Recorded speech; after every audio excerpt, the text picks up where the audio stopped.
We are just a few miles from the Gulf Coast of Florida at Raymond James Stadium here in Tampa.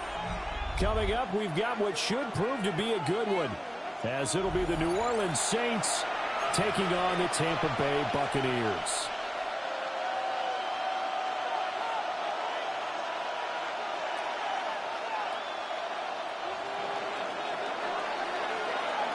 Get strapped in. It's just about time to get the party started. And off we go from Tampa. And this return going to come to a quick end as he is belted at the end of that one.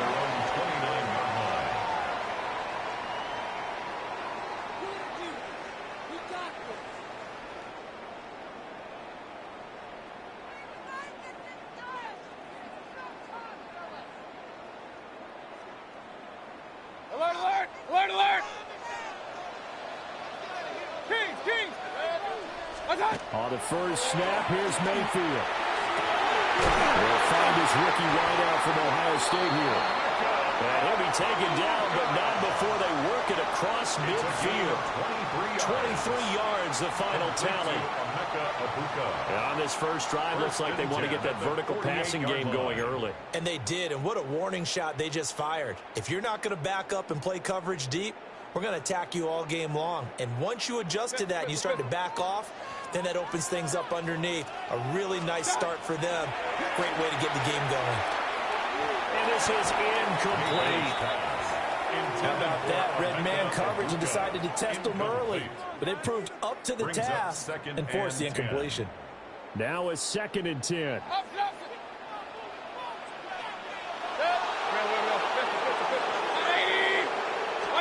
Here's Mayfield. And this one is going to be off the mark, too far out in front. He shook his head right when he released that throw. He knew it was going to be a little off target. Yeah, the excitement got him on that one. Wasn't able to control the fact the receiver was open, and it would have been an easy throw. So now 3rd and 10. They had the big play to start the drive. But 2 incomplete. Well, they don't coverage, and it's intercepted. And the Saints are going to get this back to their own 34-yard line. That right there is the inauspicious start that they were hoping to avoid. A turnover on the first possession. I love how you use those college-bound words like that, inauspicious. Well done. I really appreciate that. But here's the thing for me. I'm just wondering if their game plan is incorrect. You know, I think they felt like they could come in and throw it around pretty well. That interception early, they may rethink how they go about attacking. It's 2nd and 8. Throwing, shot. And down he goes, a Buccaneer sack. That sack courtesy of the effort of Hassan Reddick. How to approach this. 3rd down and 16 yards to go.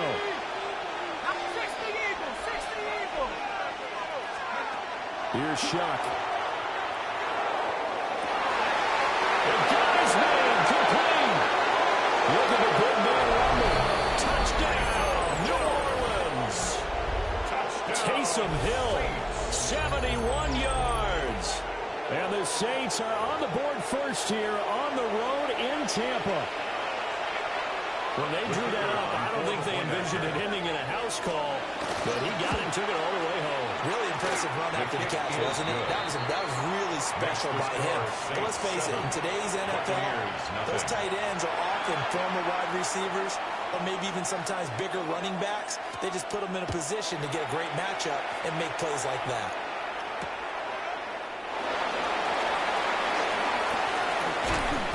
And not much happening on the return as he'll get this to about the 23. At their own 23-yard line. The Bucs offense set to begin their next possession. They threw an interception the first time they had the football, wound up leading to a touchdown the other way. How do you approach drive number 2? Going back to your game plan coming in, everyone has matchups that they like better than others, where they think they have an advantage. Dial up some of those plays, try and go to those spots, and get your offense moving. Oh, he was hit as he threw it there, and that one winds up incomplete. I think he's got to be careful not to force anything into coverage right there. There weren't really any throwing lanes, but the best part for him, he's got 2nd and 3rd down to fall back on. 2nd and 10. Alert, alert! Alert, alert! Up, up! Mayfield now. Finding Sterling Shepard for his first catch. And they're able to get this one across the 35. Line of scrimmage, the 37 on 1st and 10. 1st and 10 at the 37-yard line. They go play action. Mayfield. It's caught by Mike Evans. And take this to the other side of midfield before going out of bounds. So in Saints territory now. Here's 1st and 10 at the 48-yard line. Going to the air again with Mayfield. Looking Mike Evans' way again, and he's got another one. It still won't go down. And he's out of bounds. Almost gets to the 10. The big gainer there on the catch and run, 37 yards. They made that way too easy for them. No one is supposed to be that open against an NFL defense. Once he caught the ball, there wasn't anybody close enough to stop him. And he was able to continue downfield after making the catch. This one may need to go back to the drawing board. He's going to be swallowed up right away. A rare misstep on that last play because the drive has been strong, but now it's 2nd and 12. Mayfield. A quick throw knocked away. It's incomplete. Quarterbacks work all the time on manipulating a defense with their eyes and their head movement. In this case, he just stared the receiver down. That allowed for excellent coverage, able to knock that one away. 180! To throw, Mayfield. And Evans calls it in. Touchdown, Bucs. Mike Evans with an amazing diving catch. And the Buccaneers are within an extra point of tying up this ball game. Good bounce-back drive right there through the pick on drive number 1. Drive number 2 leads them right down the field into the end zone. Agree totally. Excellent bounce-back, tremendous poise, confidence never lost, and obviously he transmitted that to his teammates as well. What a really nice drive. Extra point by McLaughlin is up and good. And we are tied at 7. So all even at 7 now as they kick it away. And this will not be returnable. It's out of the back of the end zone for a touchback. The Saints offense on the field ready to get their drive started. This drive here beginning probably with a pair of motivated groups. Remember, the offense scored a touchdown. And their last time out looking to repeat that in Charles' defense. They were very frustrated after giving up 6 the last time on the field. And frankly, it's just a battle of wills in a lot of ways because you know they're both motivated, they both game plan for this drive, and they both have specific outcomes in mind. To me, it just comes down to who can execute better and which side can step up and assert its will over the other. Now the Bucs going to use the first of their timeouts. They'll have 2 remaining as we step aside here in this second quarter.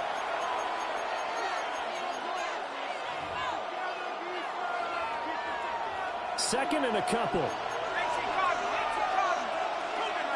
Let's go. Play fake. Shuck. There's a short one caught by Johnson. And he gets this to the other side of midfield across the 45 before going out. A gain of 14 yards. His first catch, good for 14 there and a first down. 1st and 10 at the 43-yard line. They'll run out of the gun with Kamara. And he's going to be brought down at about the 33-yard line. They still need about the length of the football here, maybe a little less as they come up on 2nd and inches.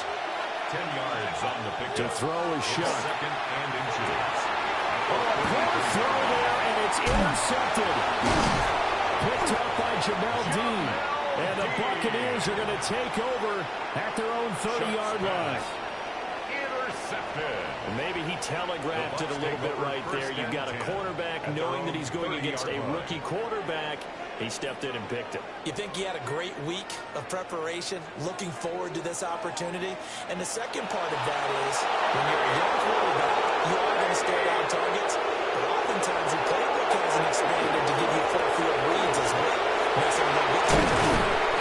And this is going to be a Bucs first down as he's able to get this up past the 40.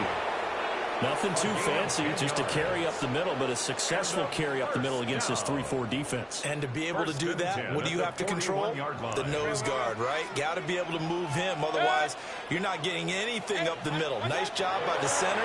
Got a little help from one of his friends playing guard. So the completion results there in 9 yards. And they'll have a 2nd and 1 forthcoming.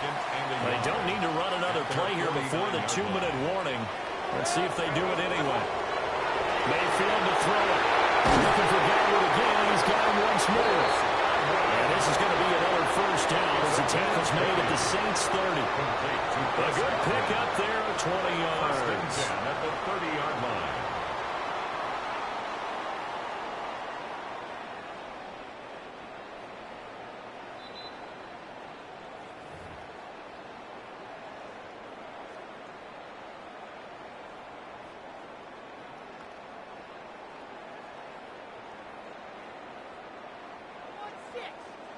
Regular.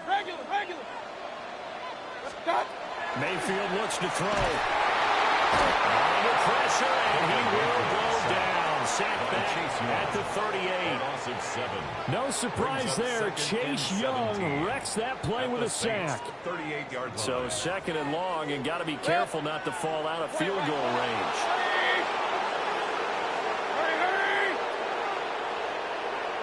Hey, alert!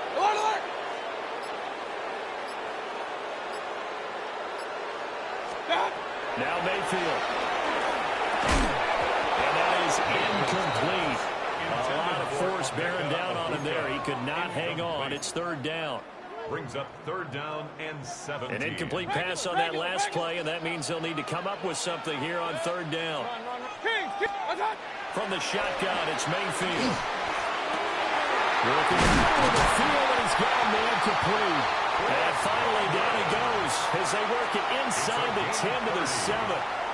They're able to convert on 3rd down, and that sets up a 1st and goal. 1st and goal at the 7-yard line.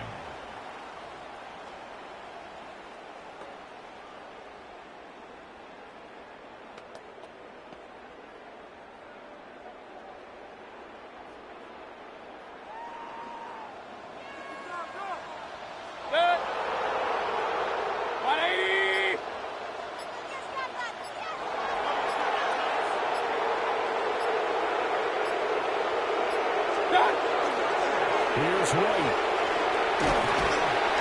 And he's able to get it down to the 2-yard line. The Saints going to call the first of their timeouts as they stop it with 28 seconds to go in the first half of play. From the 2 now, 2nd and goal. Irving. And he is met in his tracks behind the line of scrimmage. Now we'll get a quick timeout called by New Orleans, number 2. So that means they're down to 1 remaining here as we head toward halftime. Now from back at the 5, this is 3rd and goal.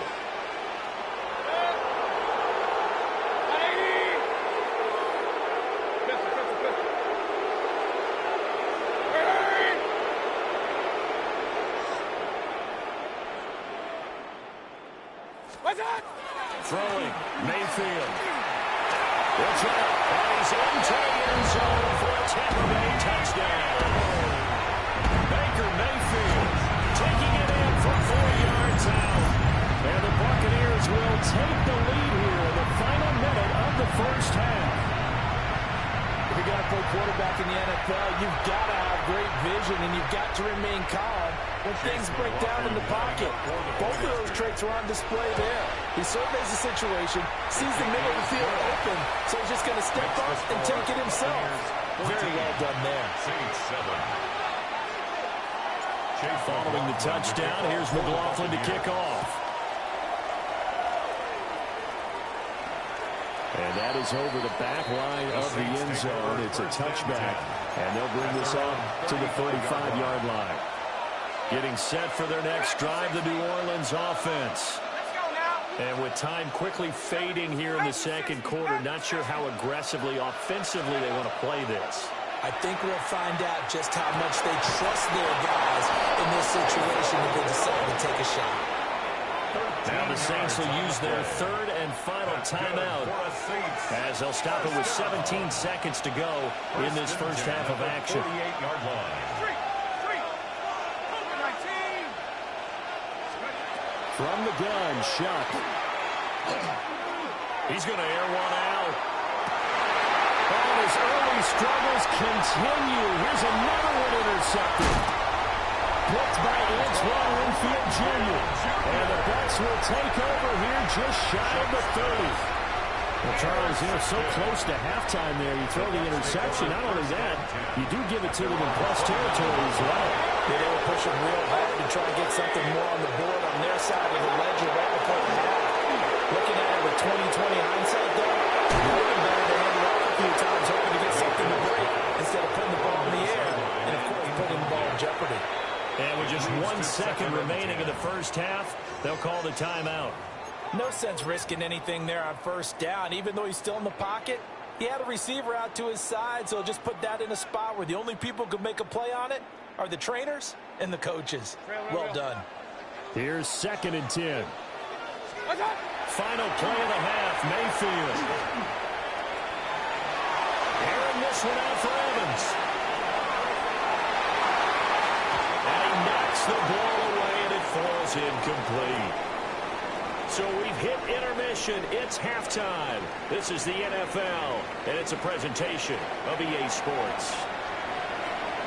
A one-touchdown ball game, 14-7 our scores. We get back at it on EA Sports. And that is over the back line of the end zone. It's a touchback, and they'll bring this out to the 30.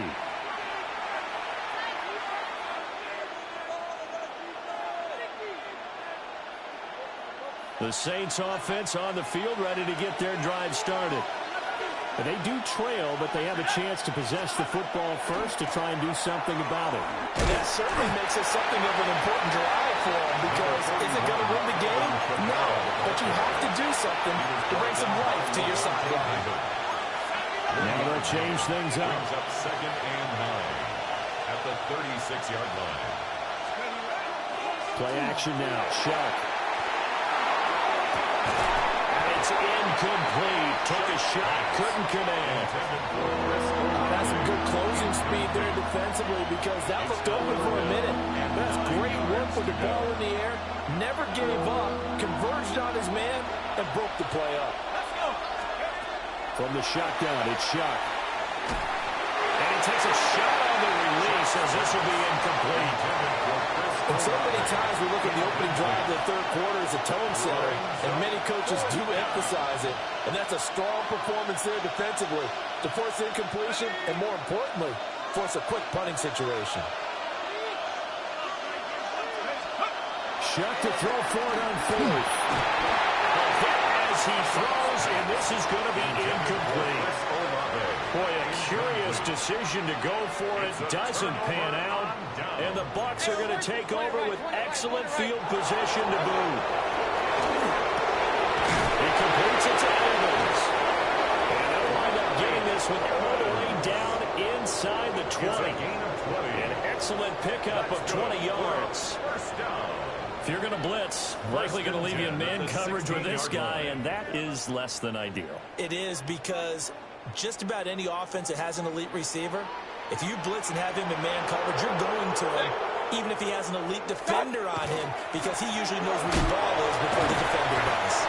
Now he sidestepped a one man, but reinforcements come to stop him right around the line of scrimmage. At the 15-yard line. 2nd and 9. A gain of a yard. Brings up 2nd and 9.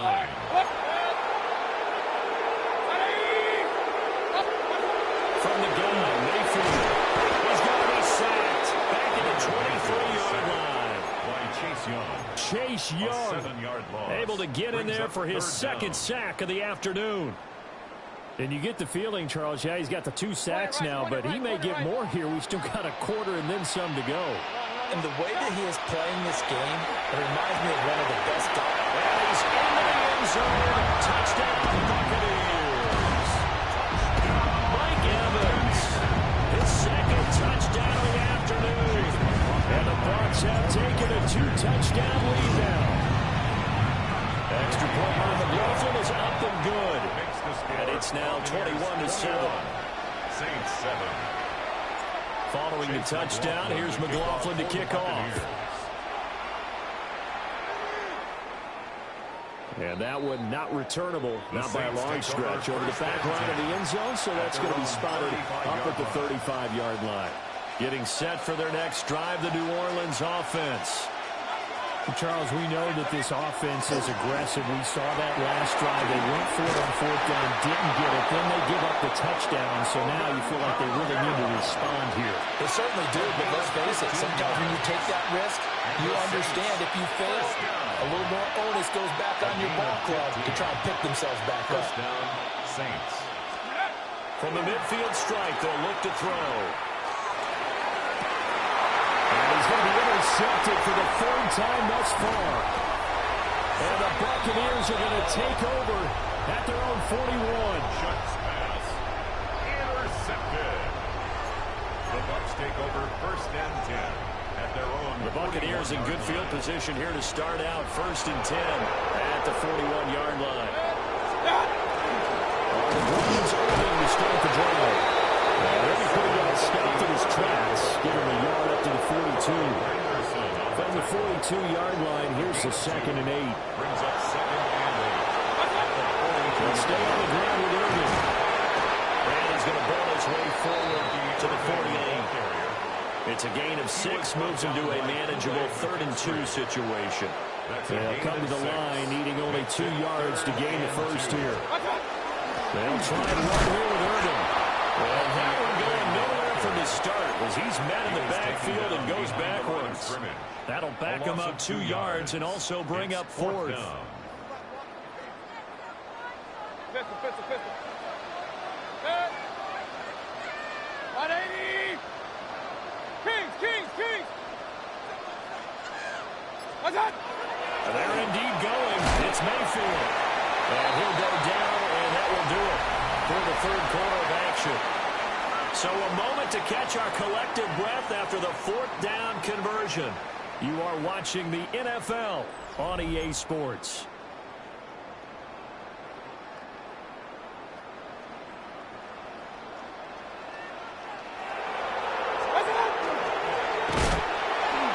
And he'll lose yardage here, back at the 47. The play over before it really got started thanks to Pete Werner. To me, that's a superior play by the backer because he was allowed to, I think, run free on it and make that play. His defensive linemen, they cover things down for him because offensive guys, the linemen, what they're trying to do, as you know, is block the guy at the point of attack and then climb to the next level and get the linebacker. And you're not allowed to climb. You got a free hitter, and that's what we saw there. And a really nice play resulted for them. He'll try and do this himself. And throws it on the move, but can't connect as that falls incomplete. Critical play in this football game because if they pick up the first there, that clock keeps rolling. Has to be a little frustrating for them because they know that if they pick up a first down there and continue to eat away at the clock, really increases their chances of closing this one out. Now they're likely to have to give the football up and sweat it out on the sideline. And the punt will kick out of bounds, and it will be spotted inside the 30-yard line.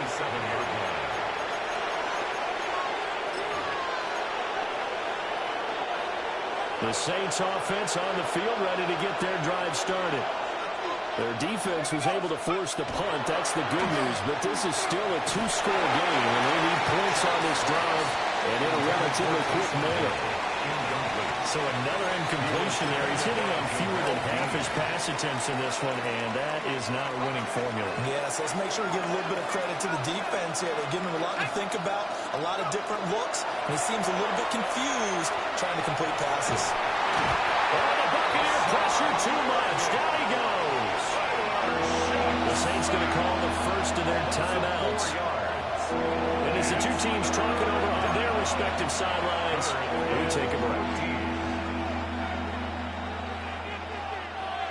And let's see, the Bucs with 6 DB, so a dime set here on 3rd down. From the gun, Shuck. He's got his running back out of the backfield. And he'll be taken down, but not before they work it across midfield. That's good for the Saints. First down. Operating from the gun, here's Shuck. Pressure, and he's going to be taken down. They sack him back right around the 44. But they'll come up now. This is second and long. In motion goes the tight end. They'll throw. Here's Shuck. Now they'll tuck this and run. And he will slide to a stop. He does have the first down. 2 minutes left to play in this football game here on EA Sports. It's a gain of 23 The 2 timeouts still remaining, but scoring quickly, a must. It's 1st and 10. On play action, Shuck. That quick throw there is incomplete. That's certainly not the worst thing. It stops the clock and lets your offense catch its breath and lets us exhale a little bit. Now I expect them to call a couple plays in a huddle, so they're ready if a tackle happens in bounds. Wow, that is incomplete. Back-to-back incompletions, but we know this is definitely 4-down territory. Time not on their side. I don't think they want to try and get the first down in 2 installments. I think we got to go and get it right here, right now. He had a man open, but he missed him, and it's incomplete. That means it's just one last chance left, and this has to be a first down or a touchdown, or this game's over. Shuck here on 4th down. That's taken in by his big tight end. And they'll get this one to about the 20-yard line. That's another Saints first down. To the air once more, Shuck. And this is caught down for a late touchdown. So hold everything here. This one's not over yet. I'm not sure win-win is the proper term here, but it certainly felt like it. They got the touchdown they needed. But if I'm on the defensive side of the ball, okay, you got the touchdown, but it sure took you a long time. Yeah, because offensively, though, you're probably hoping for a 1 to 5 play drive. That one ate up a little more time than they were hoping. You're exactly right, and if you have that 1 to 5 play drive, you actually build up momentum and even more hope. When they had to slog their way downfield, they got the touchdown, but it's almost like, you know, doesn't feel right. Exactly. Oh, a good-looking return set up here. And a good return, able to get out across the 35 to the 36. The Tampa offense ready to get their drive started. And this one now not quite over yet. Still 2 timeouts remaining defensively. And boy, having that 3rd timeout would have really helped here. Another example of why coaches really stress saving your timeouts for when you absolutely have to have them. They go over this all the time. Here's one of those situations. At the 37-yard line. Now we'll get a quick timeout called by New Orleans, number 2, as they'll head to the sideline and talk over what to do next.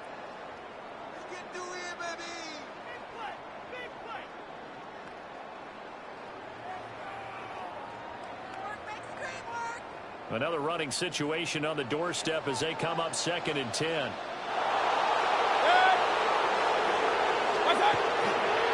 Here's a fake on the jet sweep, and instead a give up the middle. Now the Saints will use their 3rd and final timeout as they stop it here with 1:07 remaining. They'll need 5 on this play to move the sticks. On 3rd down, they go with Irvin. And he'll be stopped well short. Only 2 yards there. 4th and 3. Well done to sniff that out defensively. He had it diagnosed pretty quickly. I love that description because diagnosed is perfect on that one. Read his keys, made the play, and he couldn't even get going moving the football. Here's Riley Dixon now as he'll kick it away for the 2nd time.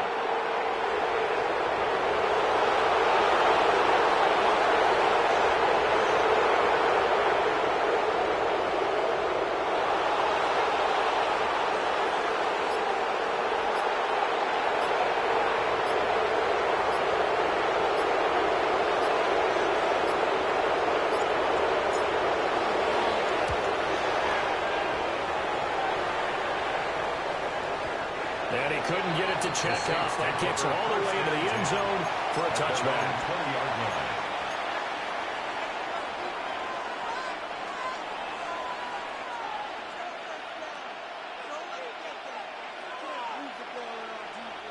This is 1st and 10. Here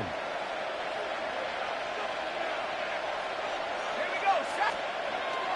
They'll look to throw. Now a run here off the RPO. He'll keep it. And he wisely will throw that one away. Probably time for 2 more shots, and ideally, they'd like to get to midfield or so they have a chance at a Hail Mary on the final play. Back to throw. He's going to let it fly. And he backs it away, and it falls down incomplete. Now the Bucs going to use the first of their timeouts. And as the two teams talk it over on their respective sidelines, we take a break. He's back to throw. Now a desperation throw deep downfield. And it's incomplete. So their final drive comes up empty. And with that, the ball game is over.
from where the Steelers' former homes at Three Rivers Stadium, Forbes Field once stood. We are at Pittsburgh's Acrisure Stadium. And tonight on this fine Thursday night, we've got a good one in store, as it'll be the Jacksonville Jaguars taking on the Pittsburgh Steelers. Brandon Gaudin and Charles Davis on hand. Kickoff just moments away. Charles, quickly, keys to the game. For me, it's coaching. Who prepared his team the best going into this one to give them the confidence to believe that they would win the game? That's who's going to come out of this one on top.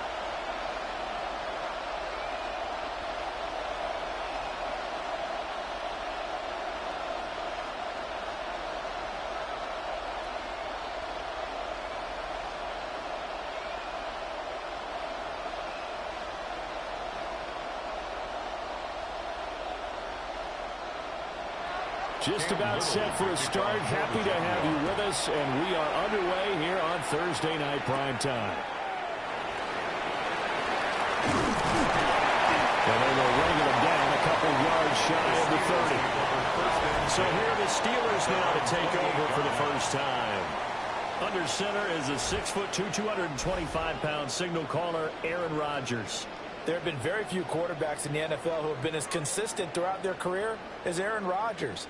He's been good for so long, and we've seen no decline in his skills. His accuracy and arm strength continue to elevate the talent around him, and his in-game mistakes, few and far between. They'll start this drive out on the ground. A short gain here, maybe a yard to the 29-yard line. Defensively, we always know that he is tough in run support, and I think the way that he gets there is he understands what an offense is going to do before the ball's even snapped. A great job of scouting prior to the game, then reading, reacting, and taking the right path to the ball carrier. Running left, it's Warren. And he's got a good gain of 7 up to the 37. That was a good run, probably right on the edge of breaking into something really big. So the defensive guys right now are talking about, okay, what can we do to slow him down before he truly gets started? But just play number 3 here on the opening drive, and it's an early 3rd and 1. Rodgers with a keeper. He will have a Steelers first down. At least it would appear that way. He didn't get it by much, but yes, they do get the conversion on 3rd and 1. First down. But they pick it up on 3rd and 1 on the quarterback sneak, and that's not easily done because there are extra bodies in there on the defensive side, and they're moving forward at the snap. Yeah, I was certainly expecting a handoff, weren't you? Yeah, I totally was. I thought they'd get with it back, maybe try and get a lead blocker in front. But as you talk about in different games, those guys with confidence in their offensive line, they just want to move forward and get it. As usual, the hallmark of a good run defense, linebackers making plays near the line of scrimmage. Absolutely nowhere to run there. So after the run for no gain, here's 2nd and 10. To throw is Rodgers. That's going to be knocked away and incomplete. As a coaching staff, you can call just about whatever you want because you understand you have guys who reliably take away those massive shots downfield. You're not as worried about giving up the big one. They had the incomplete pass on 2nd down. Now they need a big play here, 3rd and 10. There's Rodgers to throw. And it is too far out in front of his intended target. Incomplete. One first down here, and that's all, folks. Good work by this defense to hold things in check and force a punting situation. On 4th down, Corliss Waitman on to punt.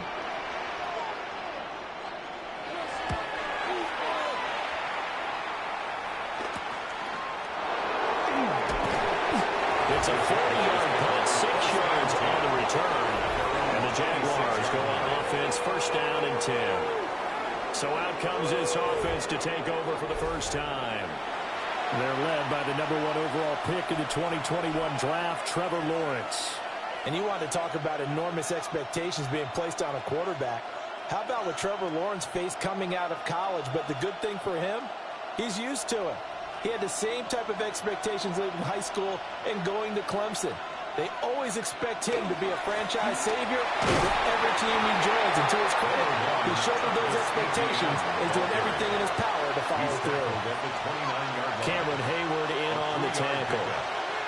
Not a huge carry there on first down, but not all of them will be. But still, all in all, a positive play for the offense. It's all about picking up at least a few to set up what you're going to do here on second down.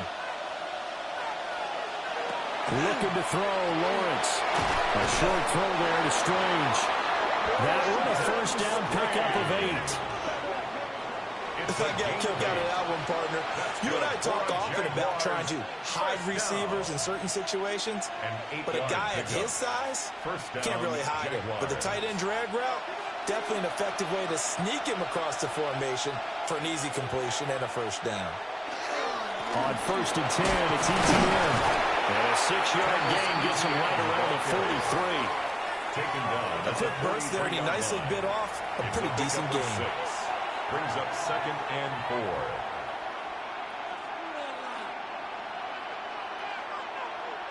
4. Line of scrimmage, the 43 on second and 4. Now Lawrence to throw. This ball caught by Strange. And they're going to have themselves another first down as the tackle's made at the Steelers' 32-yard line. And that was good protection there. No, that was great protection there because it allowed him to lock in on his receiver. Although I think he was looking for his tight end on the corner route all the way. Nice connection there for a really nice gain. ETN up the middle. And he's going to take this ahead for right around 3 yards, but no more than that. Second down. Well, that's just a pile of bodies there, and that's when you kind of find out who's a tough guy, right? Who can stand up and make a play. It was only a 3-yard run, but for both sides, they had to walk away from that feeling like, okay, I can stand up when the going gets tough in here.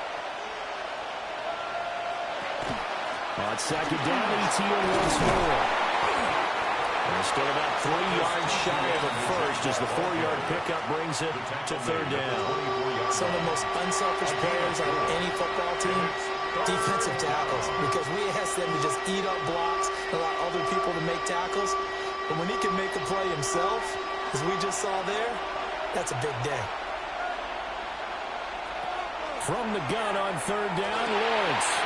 And he found the open man. That's complete. And they're going to have themselves another first down as the tackle's made at the Steelers' 12-yard line.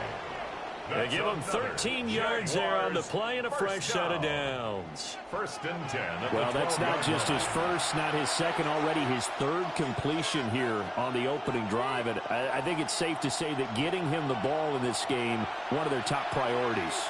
And a top priority for the defense has got to be finding ways to cover him. And I don't think you can have one basic coverage to get it done. You have to throw a number of coverages at him, make him think as he's running downfield, and hope you can create a little bit of havoc. Alex Highsmith simply would not be stopped on that play. So a step in the wrong direction. Now they'll look to make amends on second and 14.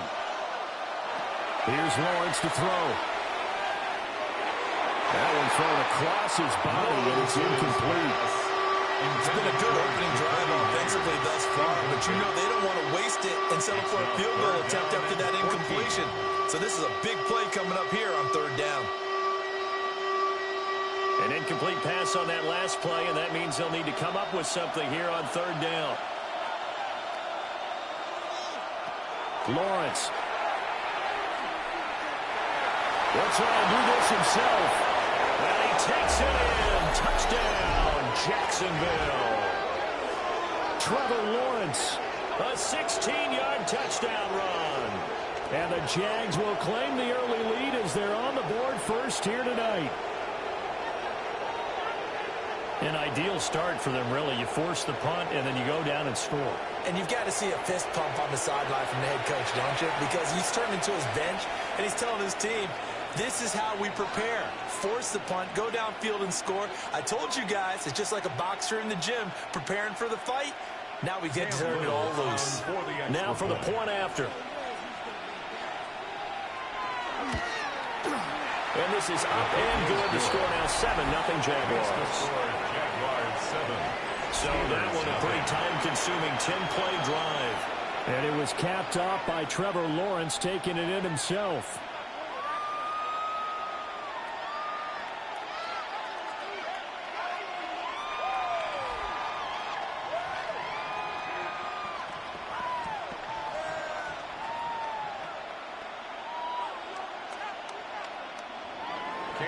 The kickoff unit is out on the field, and they will send this one away.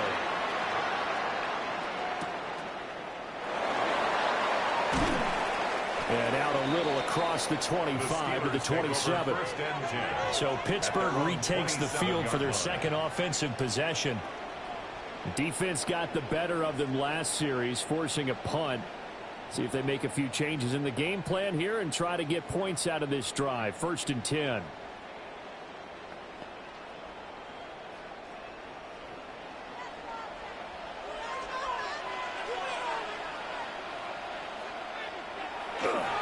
They'll start on the ground here on 1st down. They'll get a yard, that's all, as they get him down at the 28. They'd love to just strike back with a touchdown right here, and if it's a long play, so be it. But the main goal, get a couple of 1st downs, run some plays, run some clock, allow their defense to get a chance to catch their breath, settle down, and relax a little bit after they just gave up a score. Shotgun now for Rodgers. Quick slant to Valdez-Scantling. So the completion good for 6 yards. And now we've got a 3rd and 3.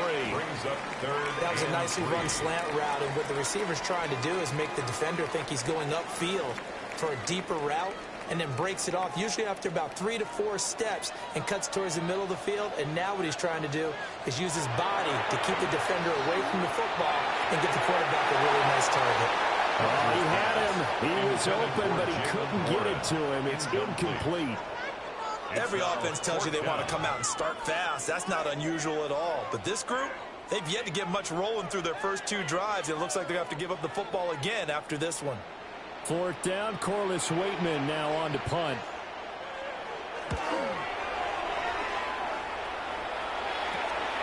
That's taken on the 25. 39-yard punt, 6 yards on the return.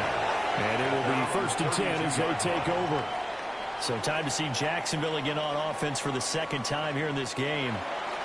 They have to be thrilled with that first drive that got them the touchdown. Now they'll be looking to make it a 2-score advantage here on the road. And you know they spent all week in practice, in meetings, talking about taking an early advantage.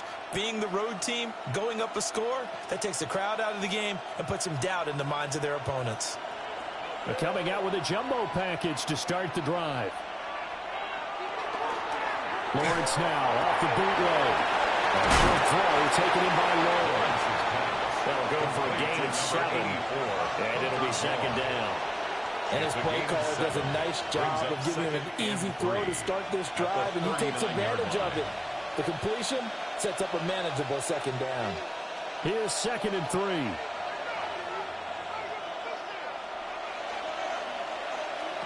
Now Lawrence. Screenplay. Here's ETN.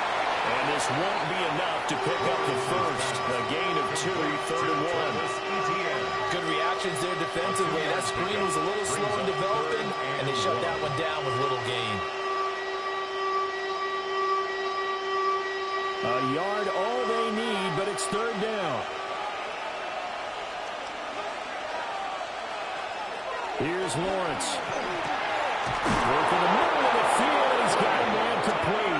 And he is going to have a Jags 1st down as they're able to get the 3rd down conversion. That's good for a Jaguars 1st down. Well, as a coach, you absolutely love seeing your offense find their rhythm early, and that's exactly what we've seen so far. They had a touchdown on their opening drive, and now they connect here for another nice gain for a 1st down. This offense is moving the ball well, exactly as he drew it up in practice. Running out of the gun with ETN. Trying to find a lane, but instead he'll get back to the line of scrimmage. And no goal. No gain on the play. It'll be 2nd down. The running lanes have definitely not been there for him here in the first half, and I don't think it's all been his fault. His offensive line hasn't given him much space. A loss results there. ETN once more. And they'll get this just to the 47th. 1-yard gain. It's definitely tough to get down. We just saw it right there. But how about what we did see? Pursuit, wrap up, and then the big finish with the tackle. And they'll need the 39 here for a first. This is 3rd down. Lawrence will throw. A short throw there to Strange. And he's got room. And they're going to have themselves another first down as the tackle's made at the Steelers' 21. A big play that time on the catch and run. And it'll give them a fresh set of downs. And this was a nice example of an offensive coordinator scheming his guy open. Just a little underneath route, just trying to free up some space. And it worked awfully well. Got him not just space, but plenty of room to run after the catch to pick up really nice yardage. And he is out of bounds, looks like right at the 15. Will go down as a gain of 6. And it's second down. I don't care what sport you're playing. Everyone likes to build up a little momentum, don't they? And look at this, back-to-back completions to the big target at tight end. That one not as profitable as the other, but still a decent gain. 5 yards that time, taking it himself, and he has enough for the first. Partner, I know we're in the era of the mobile quarterback, but there's still an element of surprise when that position keeps the football, and what a nice gain on that play. First down, Jacksonville. So not quite a first and goal. It's first and 10 from the 10.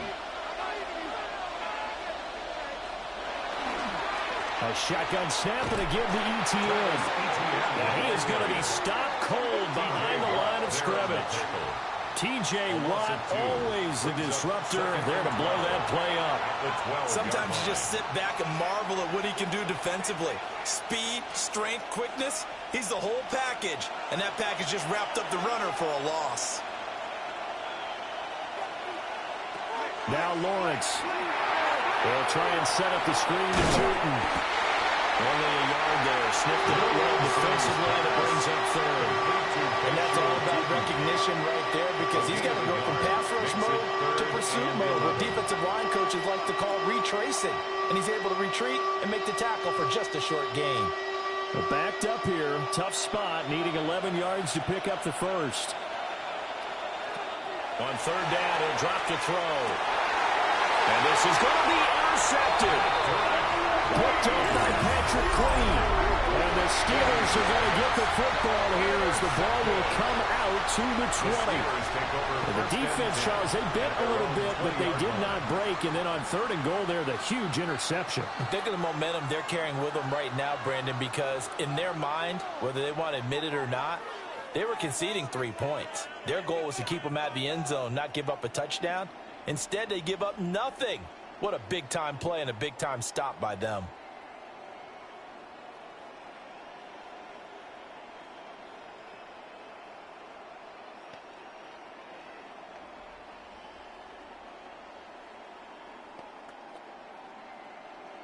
Looking to put a drive together.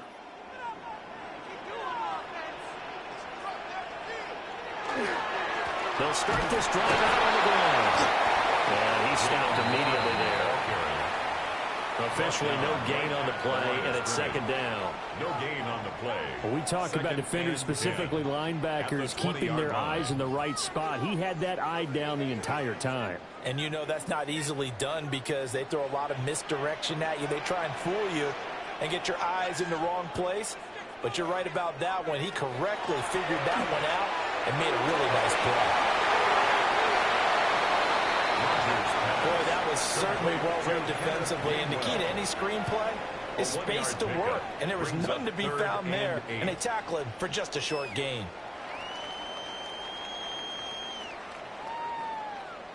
Third and 8.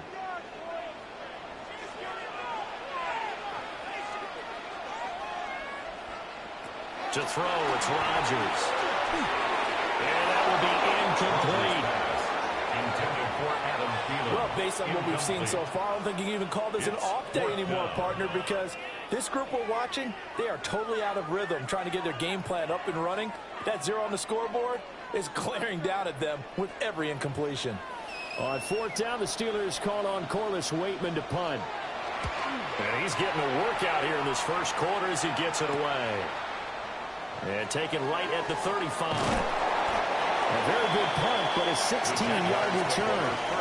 And the Jags will have great field position to start this drive as they take over on the short side of the field.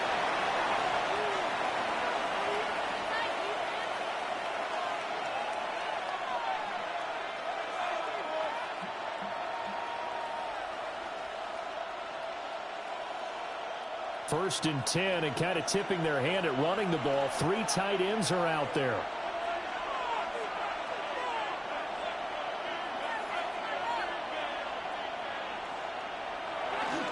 Straight ahead, ETN. And they'll get this just to the 47. 1-yard gain. That felt like a trap because it looked to me like the opposing front was on that play from the get-go. They had everyone crashing the ball carrier before he even made the line, and they hold him to just a yard. Now 2nd and 9.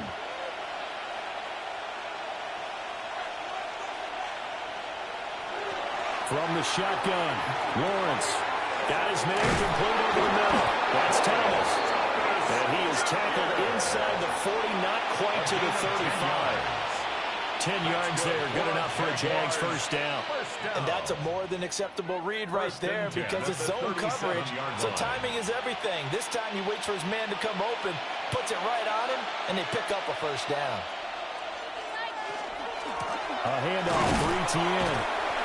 And this has been a recurring theme tonight for sure. Nowhere to run. Back to the line of scrimmage, that's all. Officially, it's a 1-yard loss. That's going to bring up 2nd and 11. At the Steelers' 38-yard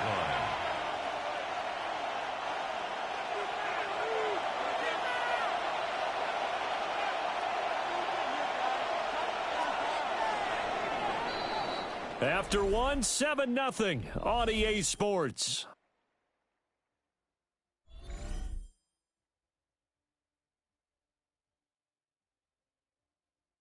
The Jags with the football to begin the second quarter. 38-yard line, 2nd and 11. As they've got it as we resume action. On 2nd and 11 now. Lawrence. That one too wide and incomplete.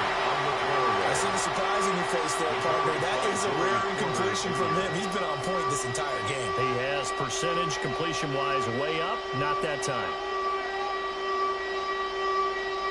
The Jaguars on 3rd down. They've been near perfect. 4 for 5 to this point. This is 3rd and 11. Operating from the gun. Lawrence. Targeting Thomas on the out route, making the catch. And he will be marked down short of the first as they get to him at the 29. A gain of 9. So the completion results there in 9 yards. And it'll be 4th down. Well, it looks like they got what they wanted. They got the completion, but they weren't able to break any tackles or gain nearly enough yardage to pick up the first down. Now to be 4th and short. And his kick is absolutely perfect. And that will extend their lead even further. So that one on target, and it adds to this first half lead. And maybe we're too early to worry too much about 1-score lead, 2-score lead, etc. But this is where you kind of start banking those points that come in helpful later on.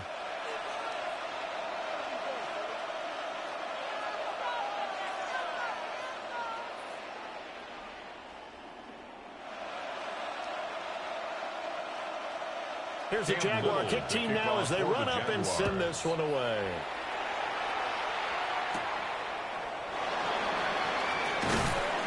And up to about the 26-yard line, just across the 25. The Steeler offense set to regain possession.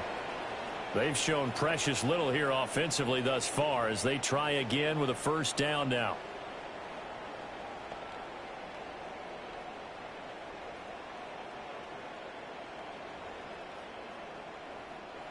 Looking to put a drive together.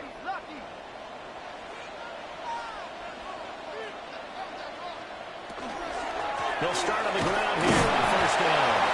And not a whole lot there. Maybe a yard to the 27. Defenses always talk about earning the right to rush the passer on 3rd down. And you know what offenses want? Win first down so they can set things up for themselves better. And that wasn't helpful there. Not a big impact on first down. Ball on the 27. Here's 2nd and 9. Now runs straight ahead with Hill. And he still has yet to get on track in this first half as they're going to stop him behind the line. It's a loss of a yard, so it's back to 3rd and 10.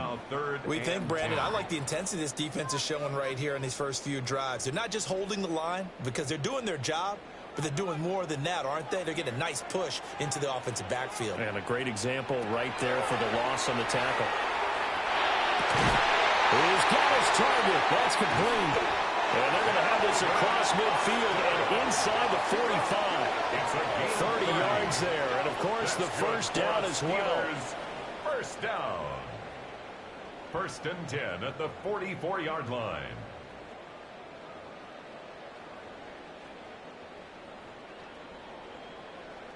And that might be exactly what they needed to wake up this home crowd. They haven't given them much to cheer for so far, and never underestimate the effect the home crowd with you can have on a game. And this will be incomplete. Physical play on the football there, and it's 2nd down. And that's one of those plays where it's hard to keep 2 eyes on the football when you know the contact's coming, let alone getting 2 hands around it, hugging it to your body, and absorbing the hit, even for those big tight ends who you would think could absorb that contact. Rodgers going to throw. Looking for Austin, intercepted. It's Devin Lloyd with a pick. And the Jags will take over possession here up at the 44. Brandon, this is a veteran quarterback back there. He should know better than to make a throw like this. This is definitely not his best ball. And I think he knew this was trouble the second it was leaving his hand. Jacksonville set to go again offensively. They'll start in excellent field position following the INT.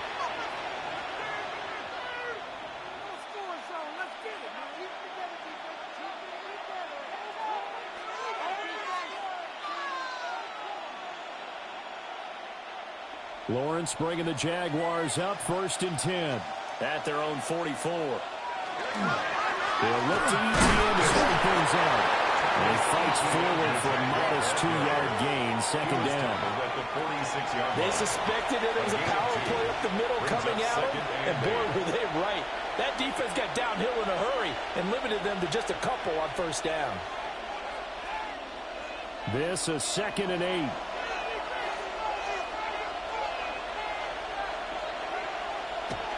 Looking to throw. Lawrence. And a gain of 4 gets him right to the midfield stripe. One thing you're hoping for when you run drag routes, you're able to hit a receiver in stride, and you can pick up a lot of yardage after the catch. But in this situation, the defense was effective, able to stop him before you get a good head of steam going. Here's 3rd and 3. Myers in motion right. From midfield now, Lawrence. It's Myers again with another catch. And he'll go down inside the 45 before going out of bounds. A 5-yard gain on They get 5, and it will go ahead and move the chains. First down. 3rd and 4, he did just enough. I mean, just enough to move the chains. And that's all you're looking for, right? Just want to keep the drive moving. You don't need the big play there. Just get to that marker that you described, and he was able to do just that. It'll be a pickup of 5 on the keeper. It's 2nd down. It's a gain of 5. Brings up 2nd and 5 at the 39-yard line.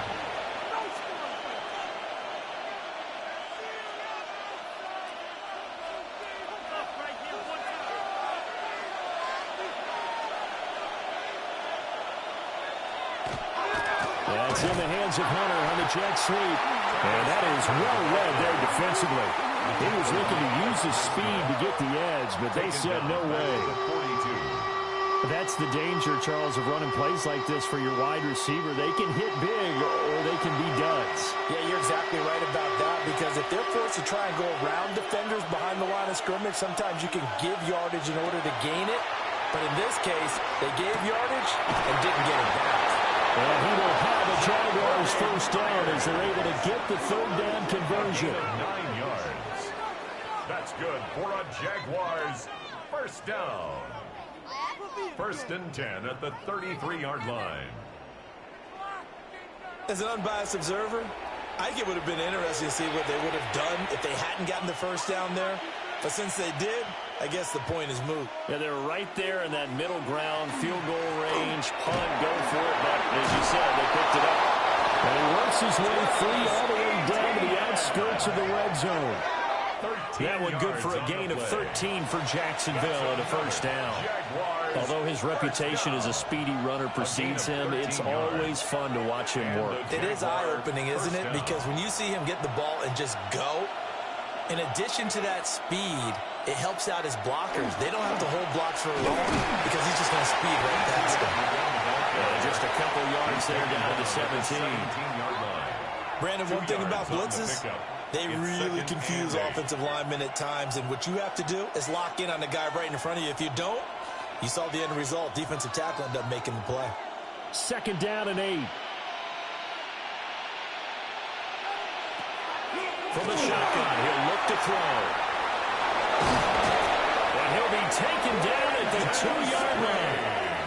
It's a really nice 15-yard pickup, and now it's 1st and goal. And the Jaguars first down. It's all pretty simple sometimes, isn't it? Go where the defenders are not, and he does exactly that. Makes a nice catch to move the chains. Defense, got to find a better way of accounting. And take this one in for Jags touchdown. Travis Etienne taking it in from 2 yards out. And the Jaguars are able to stretch out their lead. But just power football there, down near the goal line. Give it to him. He's able to push his way across. Yeah, they went heavy there. Sometimes you have those big offensive linemen come in, have to report like they're eligible. But all they're doing is getting a good stance, blocking, and getting their runner across the goal line. No going for 2. They'll kick the point after. Point after, right down the middle. And that makes our score 17-0. A 10-play drive that time. And it was capped off by a Travis Etienne touchdown run.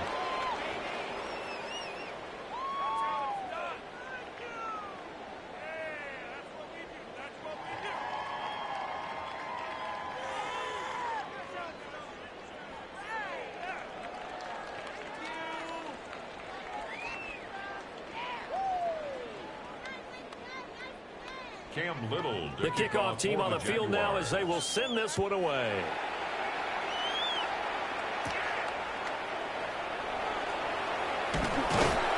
And able to take it past the 25 and up to the 28-yard line. Pittsburgh's offense now heading back out onto the field.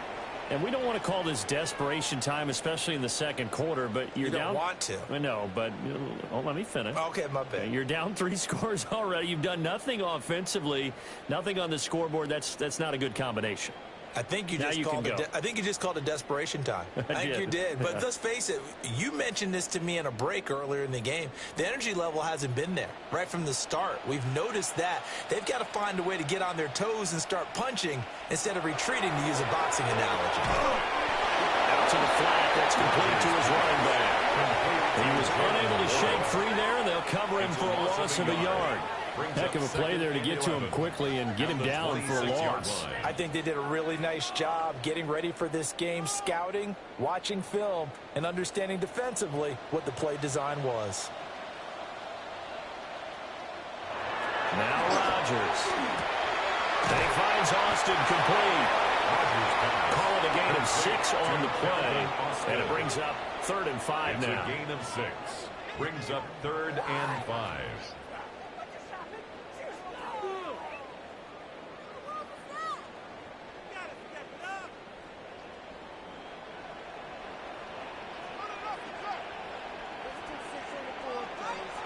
Now it's Rodgers. And he is caught. And he will have a Steelers first down as they're able to get the 3rd down conversion. 15 yards. And a nice job And by the the two of them to not only Steelers connect on the first pitch and the catch, but to First carry and over 10 their at the practice work to the 48-yard game line. field. They saw the adjustment by the defense, made an adjustment themselves, and picked up the first down. They toss it to Warren. And this has been a recurring theme tonight for sure. Nowhere to run. Back to the line of scrimmage, that's all. He'll lose a yard there, and it's 2nd and 11. I have a feeling they'll stay At the committed to running the 47-yard football, line. especially on their early downs. They just haven't had a whole lot of success just yet. So after the loss of a yard, they'll look to push forward here on 2nd down and 11. Rodgers now to throw. Left side here taken in by Metcalf. And they get to him after a gain of 6 to the 46. It's a gain of 7. Well, that's now 4 completions in a row. A good bounce back following the interception last drive. Certainly not letting it affect him, that's for sure. And we all know interceptions are going to happen. So the big trick, don't let it affect you going forward.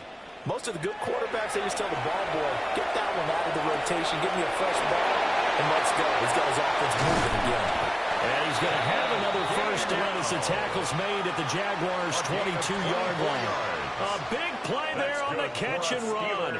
And it's going to yield a new set of downs.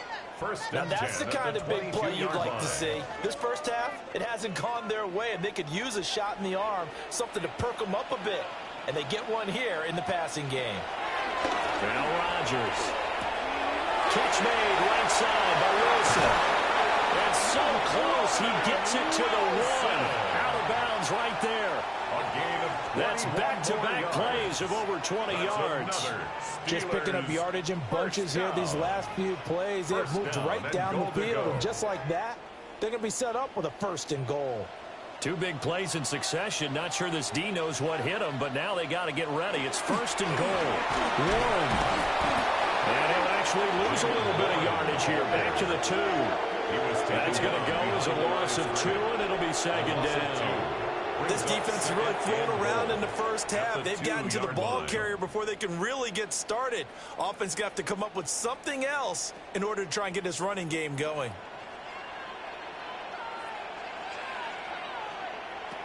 From the gun, it's Rodgers. A quick throw knocked away and incomplete. It's not the first time they've gone his way on this drive, and they were obviously keyed into him because they were there to help break that pass up.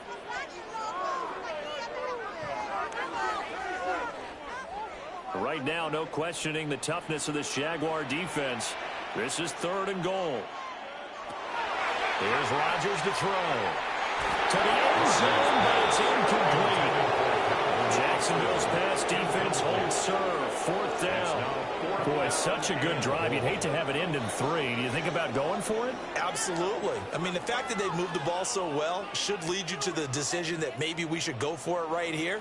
Also, as a head coach, show some confidence in your team. Let them know you think they can go get it. And caught in the end zone. Touchdown, Steelers. Calvin Austin, a 2-yard touchdown grab. And the Steelers take the chance on 4th and goal, and it pays off with 6. Well, that's just how they drew it up, CD. His first read was there, got it to him quickly, and into the end zone. Absolutely excellent execution by all involved. And the coordinator, got to give him credit, found the perfect play call. Quarterback let it fly as soon as the target came free, and his guy made a nice catch. Just how you draw it up in practice and then execute it in the game. Boswell good with the extra point, and that'll cut the lead to 17-7. A pretty long drive that time, 11 plays all told. And in the end, a Calvin Austin touchdown grab finished the drive off.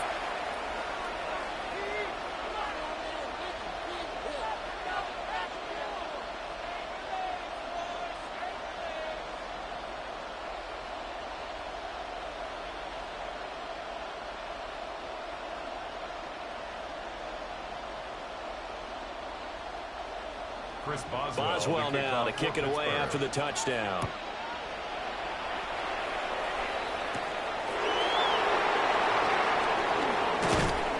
And he's up across the 25 and down at the 28.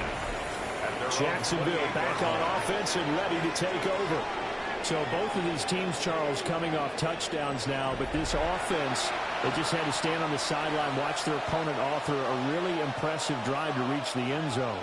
Yeah, and I think you're not telling yourself the truth if you don't think there's some one-upsmanship going on right now, because they just had their touchdown answered by a drive of double-digit plays that also found the end zone. Now they want to do something even more impressive to answer that one. Now ETN to start the drive. And he's going to be met at the line of scrimmage and taken down. During that run, an injury here. We got one of those big blockers in some discomfort. The medical staff will attend to him, and we will step aside.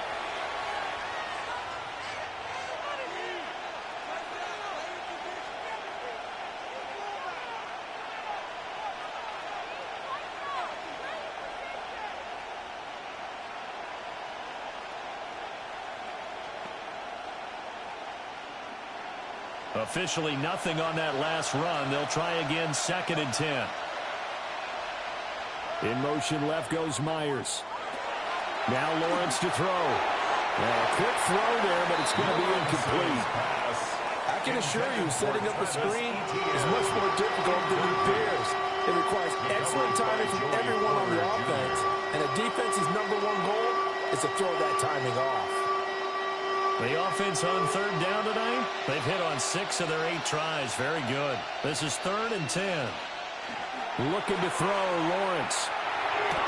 Throwing the out route, incomplete. That's Myers. And he'll be out of bounds across the 30-yard line. The result, only 4 yards there on the play. And that'll bring up 4th down. So on 4th down, here's Logan Cook to punt for Jacksonville. The back deep for the Steelers is Calvin Austin.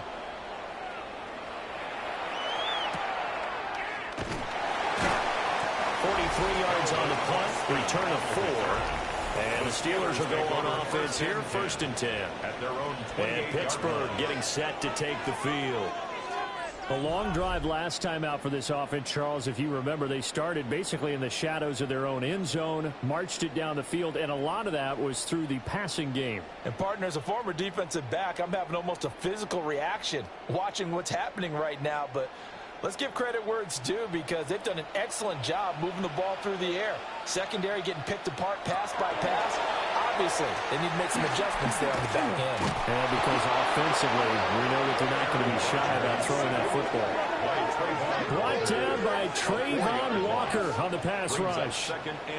Chalk that one up to bad acting, I guess, because they certainly failed to sell the handoff, and the pressure stayed keyed in on the quarterback. No Oscar awards for this offense, just a loss of yardage.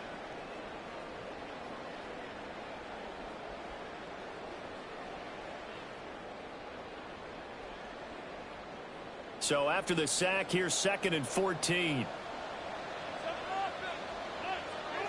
Throwing now is Rodgers.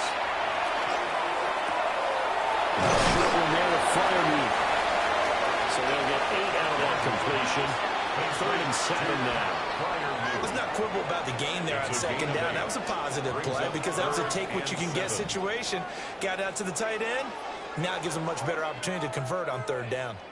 Here comes 3rd down at 7. Shotgun now for Rodgers.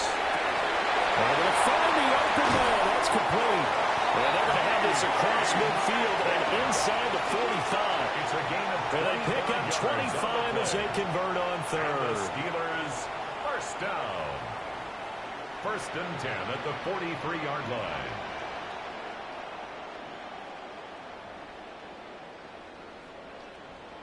Yeah, these are the types of plays they're going to need to hit on if they're going to get back into this game. It hasn't been the greatest of first halves, but this is a nice throw here on 3rd down, and they keep the drive going. A handoff for Ward. And he's got a 1st down after a gain of about 12 as the clock will stop right now for the 2-minute warning. And we've hit the 2-minute mark in this first half of action. 1st and 10 at the 31-yard line.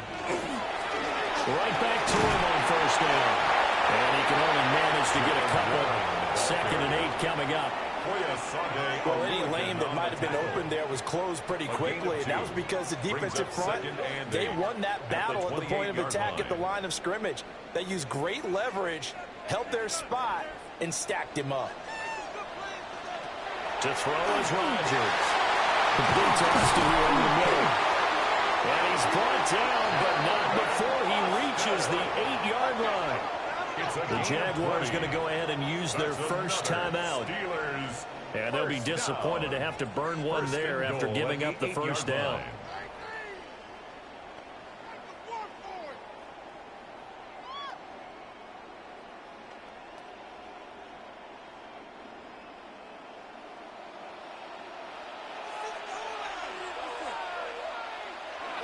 is Rodgers. Now he's going to step up and run. And he's going to be brought down just shy of the 5 at the 6.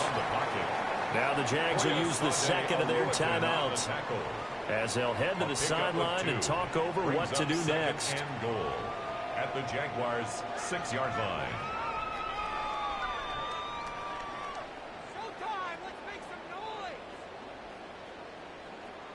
The 6-yard line, the line of scrimmage on 2nd and goal.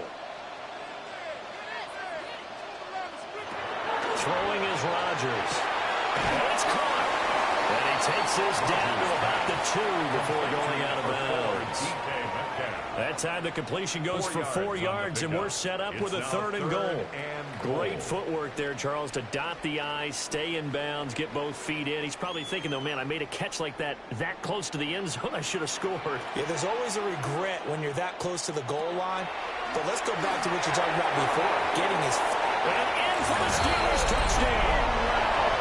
Kenneth Gainwell, a 2-yard touchdown grab. And the Steelers have got it back to within a score.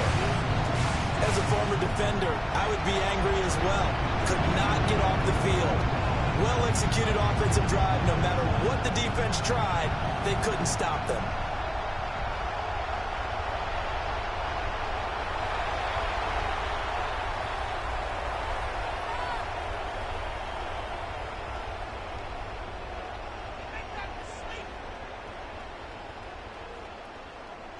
Extra point now by Boswell. And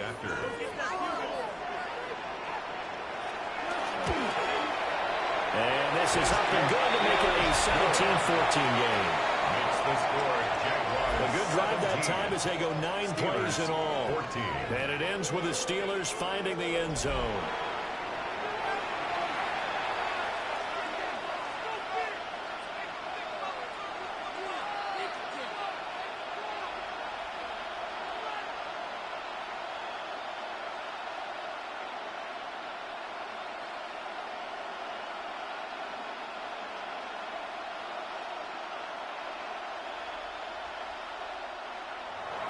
Boswell now to kick it away after the touchdown.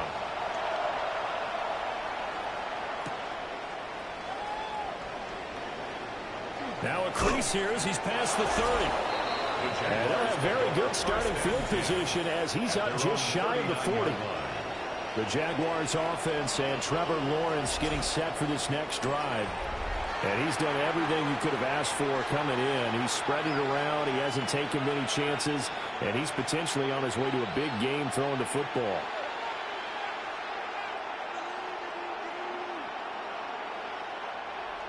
Jaguars come to the line to start their next drive. And now with still more than a minute to go in what's been a tight game, you figure we'll try to see them move the ball downfield. And remember, they give the kickoff to start the second half, so this is a golden opportunity for them to go down there and put up a couple of sixes back-to-back. What a momentum swing that would be. Yeah, you might be able to get a 2-for-1 without ever even giving up the football. When you lose that kind of yardage on a pass play, you often expect it to be a sack. But that wasn't the case there. They completed the pass. Probably would have been better off just dropping the football and making an incompletion as opposed to catching it and losing that kind of yardage. In motion right here, Hunter. On a delay of game there, they could not get the play off in time. Frustrating for the head coach. Frustrating for the offense. Sometimes you have to get the play call in a little bit quicker. So that flag will set him back 5 yards. Still second down.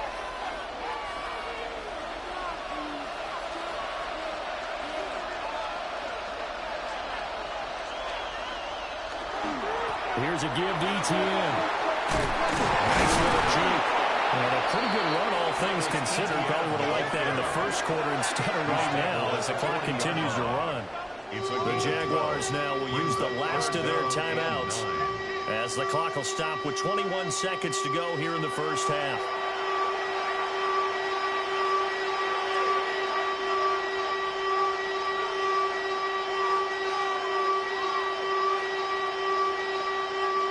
Here's 3rd and 9.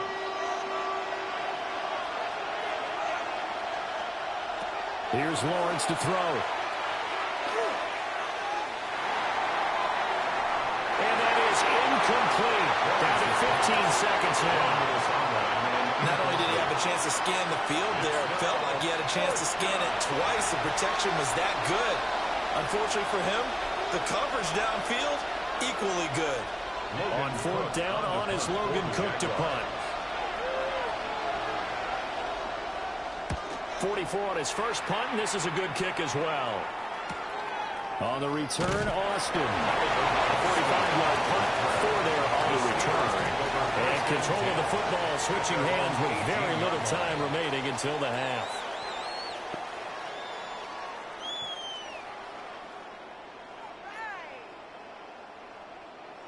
The Steeler offense here about ready for their next drive. And with 8 seconds on the clock, really not a lot of time to try to put anything together. An anxious moment or two there, but they do get him down. So halftime is upon us on Thursday night primetime, and we go off to Orlando. And Scott Hansen for our halftime report. All right, Brandon, thanks much. Scott Hansen with you from the EA Studios in Orlando. This has been a heck of a game so far. Just a field goal separating these two squads. You have to imagine both sides are trying to figure out how to clean things up and put some touchdowns up in the second half. Let's find out what goes on in the third quarter. Back out to the stadium and our broadcast team, Brandon Godden and Charles Davis. Thank you, sir. A field goal separates these two teams as we come back for this second half.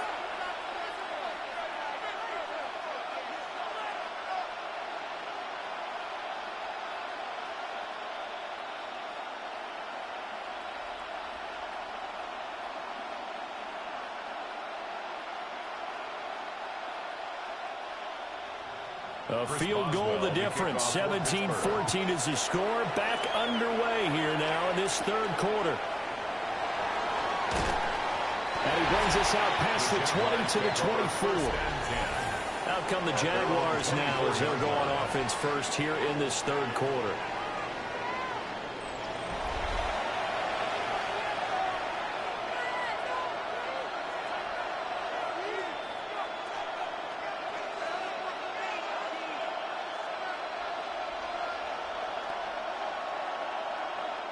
Lawrence bringing the Jaguars up, 1st and 10 at their own 24. They'll come out throwing here to start the drive. That's caught. It's Strange, the tight end. And he's taken down, but able to slip across the 35. Right off the bat, it's a first down to start the drive, 12 yards. As they began this drive, I was wondering how they were going to attack since they're playing with the lead. Would they continue to try and push the ball downfield? Well, after one play, it appears that the answer is yes. They'll try the left side with ETN. And he is met at the line of scrimmage, and he goes down right there. Credit him with a 1-yard gain there to make it 2nd and 9. You know that old expression, it's not my night? It hasn't been his so far. I don't know if the legs are a little bit heavy. Sometimes having to hang out all day and play doesn't exactly play to your advantage, but it's been a tough go for him. And every time he looks up, somebody's there defensively. That was the same case on that play. Well, he'll be taken down, but not before he works it past the 50. He was held without a catch in the first half, but he's got one here, and he also picks up a first down. First down. You can see the time and effort and thought that they put into their passing game because it was evident right there. It looks like a simple pitch and catch, but you and I both know that they have planned for this and worked hard to make it happen. Lawrence will throw.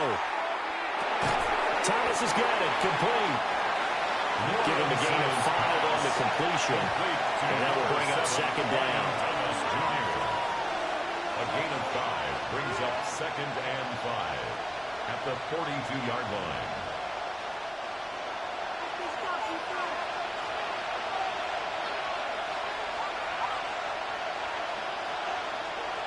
Now Lawrence. He's got Thomas yet again complete. They'll get this to the 30-yard line before crossing over out of bounds. Back-to-back receptions for him, and it's another first down. A little football 101 there. You just see the receiver try to run down the defender, meaning he goes right at him and really trying to move him a little bit towards the center of the field so he can put his foot in the ground and break to the out, to the sideline, and make a catch. A little run, it's ETN. And he sneaks his way forward only for a couple here. Second down. Now it appears we have a Steeler here slow to get up. So as the medical staff takes a look, we'll step aside.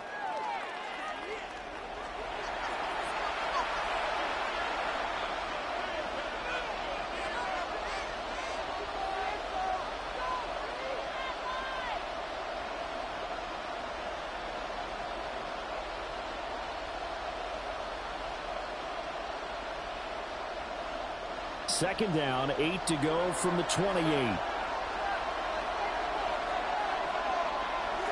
Here's Lawrence. Throwing the outbound, incomplete. That's Myers. He continues to deliver a first down here. He had 4 catches in the first half, and this one number 5. Jaguars, first down. First and 10 at the 20-yard line.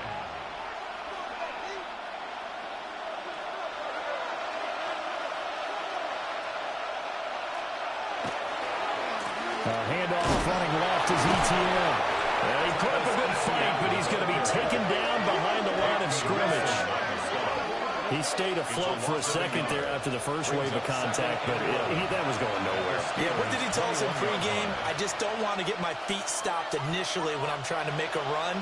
That's exactly what happened there. Unfortunately, as you noted, got away a little bit from the first one, but the wave swarmed him under. Got his man. It's the tight end Strange with it. And they corral him just a couple yards shy of the end zone. That puts him in excellent position, first and goal after a gain of 19. Jaguars, first down.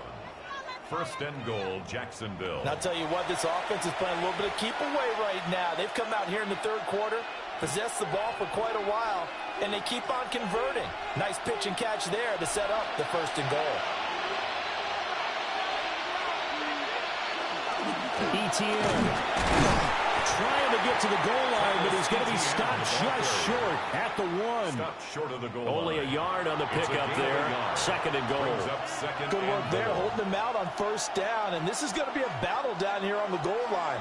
Can they hold their ground for 2, maybe even 3 more plays? Second and goal from the 1. Lawrence now off the bootleg. And he's got it. It's Thomas for a Jacksonville touchdown. Brian Thomas laying himself out in the end zone. And the Jaguars take the opening kickoff of the third quarter and drive right down the field to extend their lead.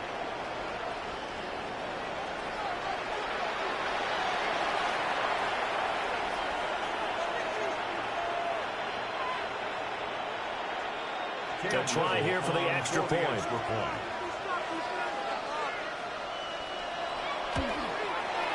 And his guys will take a 10-point lead. Makes the score, Jaguars. So that one a long 11-play drive. 14. And it results in a touchdown for Jacksonville.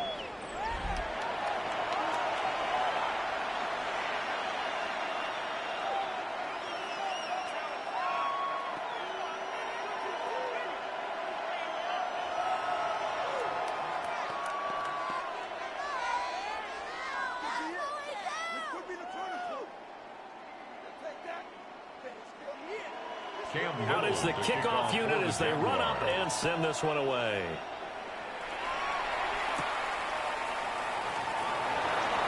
A beautiful fake. And a good return as he'll be stopped just shy of the 30-yard line. Time for the Steelers offense now to get set for their first possession of half number 2. And their deficit a little wider than it was at halftime. Does that touchdown a minute ago change the thinking here at all?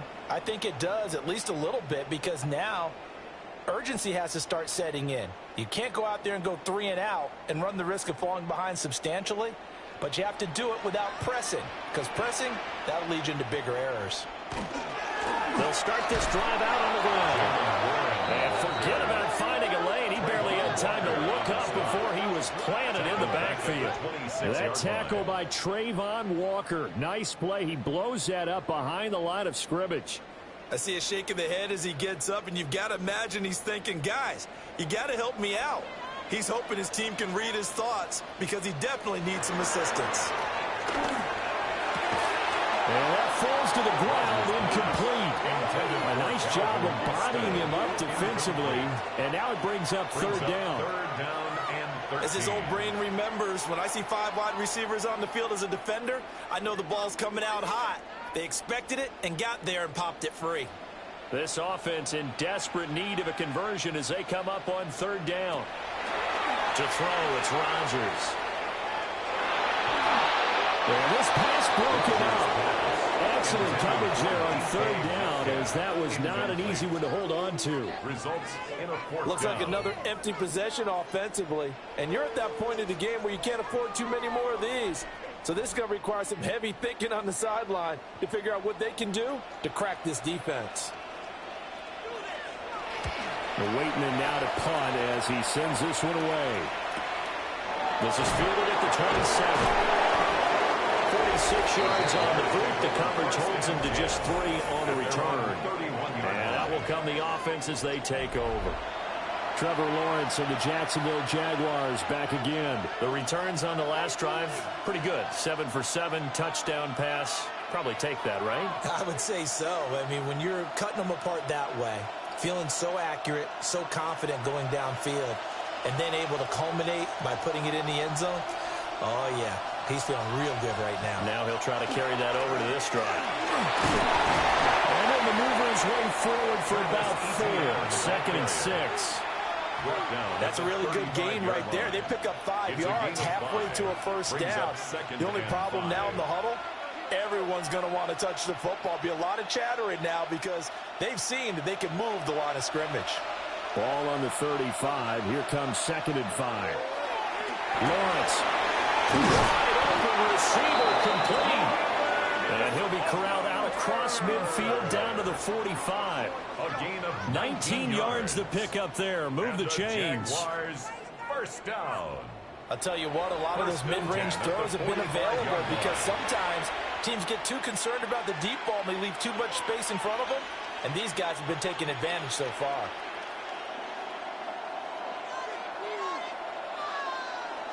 On play action, Lawrence. Pressure comes and the Steelers take him down. There's your co-NFL record holder, T.J.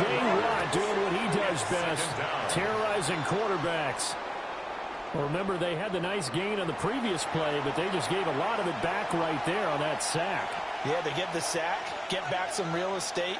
Felt like the type of play that can spark a defense and swing some momentum. Almost felt like a take that type of a play, didn't it, partner? Don't need it all back at once, but you figure they're going to need something here. 17 yards to go on 2nd down. Incomplete. Probably guaranteed they approach this play with the idea of making up ground to make 3rd down manageable. Unfortunately, with that incompletion, right back where they started on the last snap. Now they need a big 3rd down play in order to pick up the yardage needed. The terrible towels in full force now as the Steelers get set to defend this 3rd and long. Screenplay, here's ETN. And he'll get it into enemy territory just across midfield at the 49. He did his best to just get 4 out of that, but not enough. And now 4th down.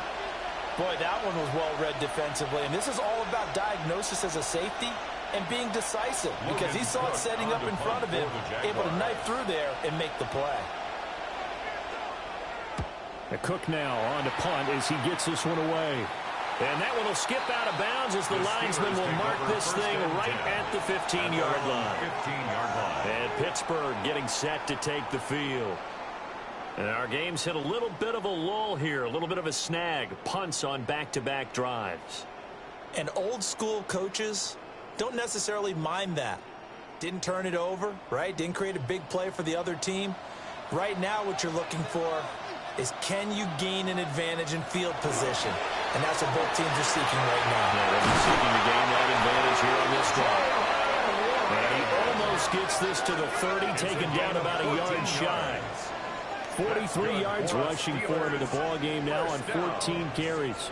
Sometimes it's hard to believe, but there are times this game is about patience, isn't it? Hasn't had the game he expected, but that run there, that may get him going. I was just going to say, maybe that gives him a little juice, because you're right, he struggled, especially that first half. Yeah, and I know the great... And that's caught inside the 35. And into the end zone. Touchdown, Pittsburgh. DK Metcalf, 70 yards. And the Steelers are back within a score. Well, you know he can be explosive, and he's ultra explosive there on the fly route. And you know how many times we've talked to coaches and we've had to quote it back to us, well, you know something? When you execute really well, it doesn't matter if they know it's coming or not. But sometimes athleticism beats you as well. He just took off and went. And that's almost like one of your Turkey Bowl games, isn't it? Just go long, man. I'll hit you. And it worked really well for them. Boswell for the extra point.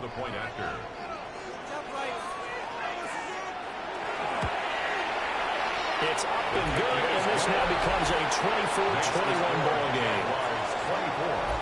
The long touchdown pass gets him 6 on a very, very tidy 2-play drive that time.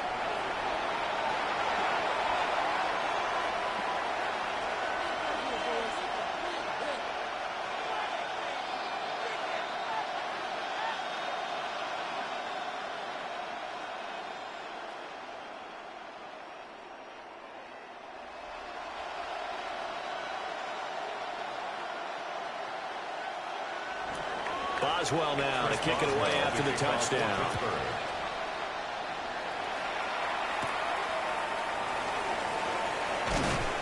And he'll be tackled just shy of the 25. The Jaguars offense and their quarterback headed out for this next possession. And he had it going in the first half, that's for sure. He's really had his way with his secondary. They've been powerless to stop him, and he'll look to keep it rolling right here.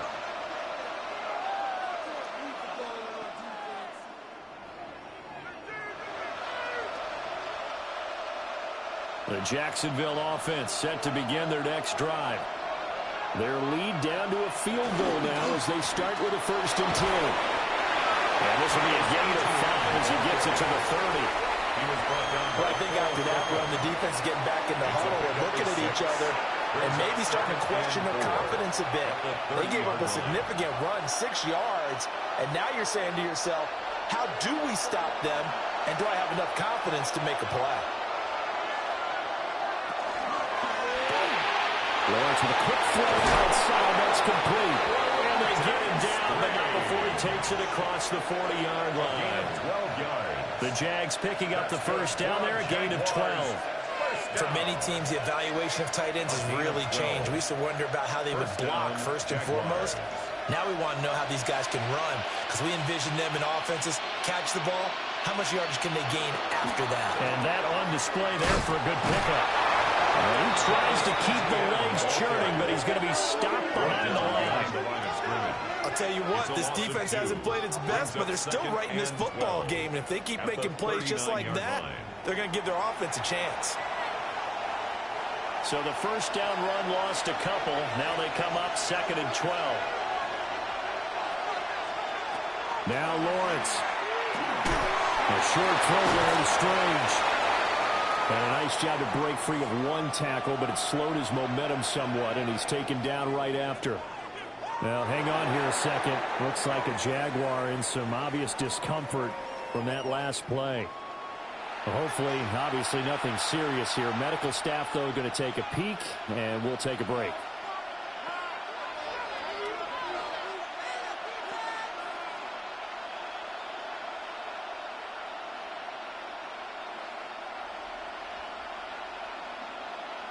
Now the terrible towels in full force now as the Steelers get set to defend this 3rd and long. From the gun on 3rd down, Lawrence. Now he'll dump it underneath to his running back complete. And boy, he is very close to a 1st down, but from where they're spotting that football, he's going to be a foot or so short. He's having a big game through the air, and sometimes those smart decisions just dump it off. That's how you continue to have big games through the air. I agree totally. That's a great analogy, a great way to put it, because he doesn't get too greedy where everything has to be pushed downfield, trying to create big plays that aren't there. You dump it off and take that nice gain, and things add up, and now you have the kind of game he's having. Give them credit. They knew what they wanted to dial up on fourth. They executed it for 9 yards, and the offense stays out there. So the fourth down conversion has him inside the 40 now, 1st and 10. Well, they'll run it here on the jet sweep. And nothing doing. He's immediately taken down at the line of scrimmage. T.J. Watt in on the tackle. Let's just make this one succinct. Nice job there. All 11 guys on defense diagnosing the jet sweep and putting it down. A 2nd and 10 forthcoming here. Third quarter action in the Steel City of Pittsburgh, PA. Back to throw. Lawrence. And that was caught downfield by Thomas. And he's going to be out down inside the 20 at the 15. 23 yards the pickup there. What a drive this has been, just chewing up the yardage. And here's one of their best plays yet as they finally get down into the red zone and look to finish this off with 6. On 1st and 10, it's ETN. And he'll do a nice job here just to fight his way back to the line of scrimmage. Officially, it's a 1-yard loss. That's going to bring up 2nd and 11. Well, it's almost football 101 that you preach to your safeties. Don't let anyone get behind you. You're the last line of defense. But he didn't let the play come to him. He went to the play. How about that read and recognition and finishing off that one behind the line of scrimmage? Over the middle, complete. That's Hunter. And the Jags are going to be set up with a 1st and goal on a pass play that moves them all the way down to the 1. That's good for a Jaguars 1st down. I think he has to be saying to himself, how did that not wind up a touchdown? Remember, you just need the tip of the ball to cross the plane. It's not going to get there, but they're going to be set up in great shape with 1st and goal. And they'll run with ETN. Nothing doing there. They're going to wind up holding it at the 2. That's going to go as a loss of a yard, and it'll be 2nd down. That was well played there defensively. 2 tight ends in the formation, which essentially gave them 7 blockers up front. Hard to imagine with all that size and beef that they could let a tackler through, but that's exactly what happened. A loss resulted. That's to the left side, taken in by Hunter. Touchdown! Travis Hunter, a 2-yard touchdown grab as his guys are able to extend their lead. Circle that drive because that might be one to remember. Well executed to give them a little cushion. Well, let's take it into the boxing ring. You talk about them commanding it, keeping the fight where they wanted to, whether it was in the center of the ring or putting them on the ropes because it was jab, jab, jab. And finally, the haymaker to put that drive away.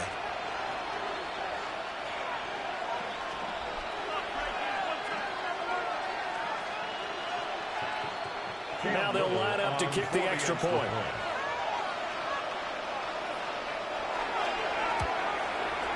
And his guys will take a 10-point lead. Personal foul. Roughing the kicker. Defense. So they'll go ahead and accept the penalty.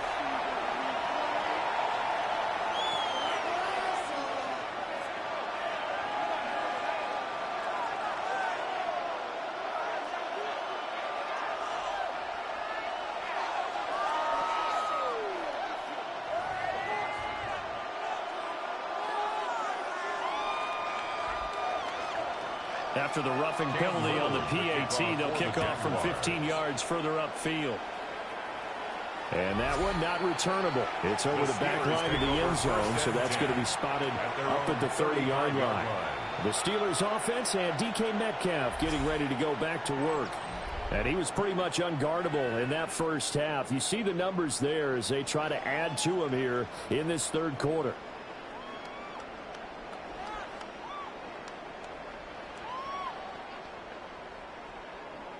The Pittsburgh offense at the line to start their next drive. Right now, Charles, it just feels like they're trying to keep pace. They did score the touchdown last time out, but they still trail by double digits here. We'll see if this offense is once again up to the task. Yeah, and I think that after the last drive, they've gotten pretty revved up, don't you think?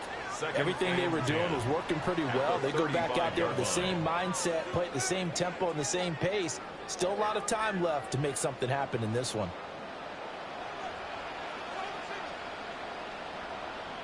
Now Rodgers. Pass is caught. It's Metcalf going across the field here. They call his number again. It's his 6th catch and a first down. He's turning in a nice performance. Remember, he had the touchdown earlier, and this time he's able to beat double coverage to grab it. I think that if he weren't worried about a taunting penalty, he'd run by the opposing team's bench and say, guys, 2's not going to be enough. You better get some more guys trying to cover me. He knows how to get open downfield. And he connects with Freiermuth. So the completion results there in 9 yards. And that'll give him a short yardage situation here for 2nd down. Nice rhythm throw there on 1st down. He located his tight end, made a nice easy pitch and catch. Hoping he can break a tackle or two. Wasn't able to do that there, but still good yardage. From the gun, it's Rodgers. Over the middle, it's Austin. And he's going to have another first down as the tackle's made at the Jaguars' 23. A new set of downs after a strong pickup of 16 yards. Of course, the catch was nice, but how about what happened after? Able to stay on his feet and gain all that additional yardage. So many of these slot guys, I think, have running back in their background. 4th quarter coming up here on Thursday Night Primetime. You're watching the NFL on EA Sports.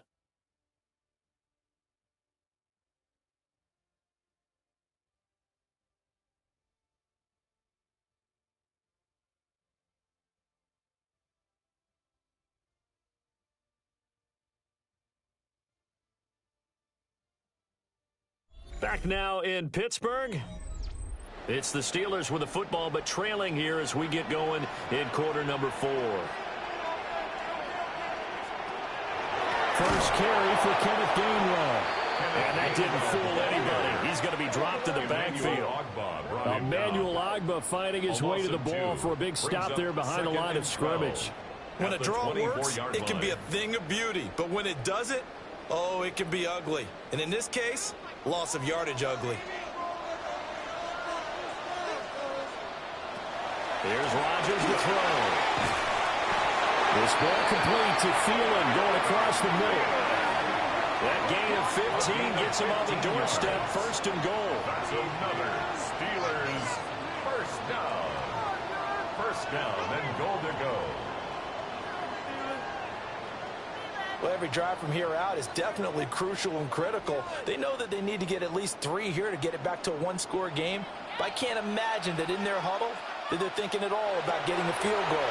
They want to get into the end zone and then try to get the ball back again. And he's going to be brought down just shy of the 5 at the 6. Nice job defensively to hold him to 4, and now it's 2nd and goal.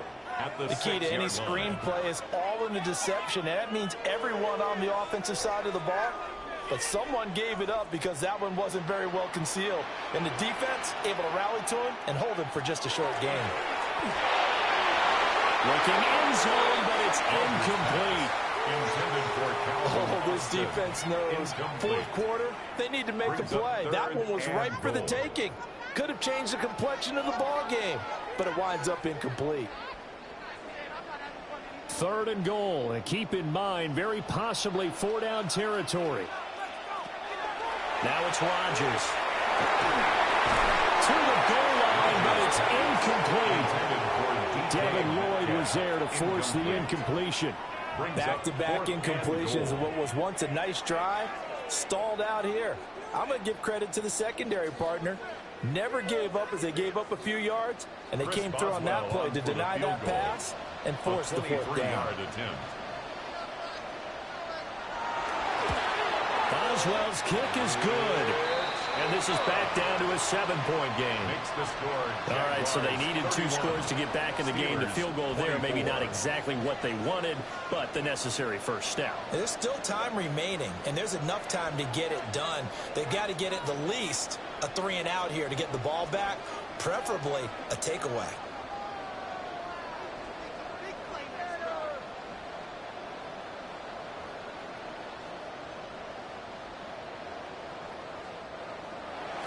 After the successful field goal try, here's Boswell to send it away.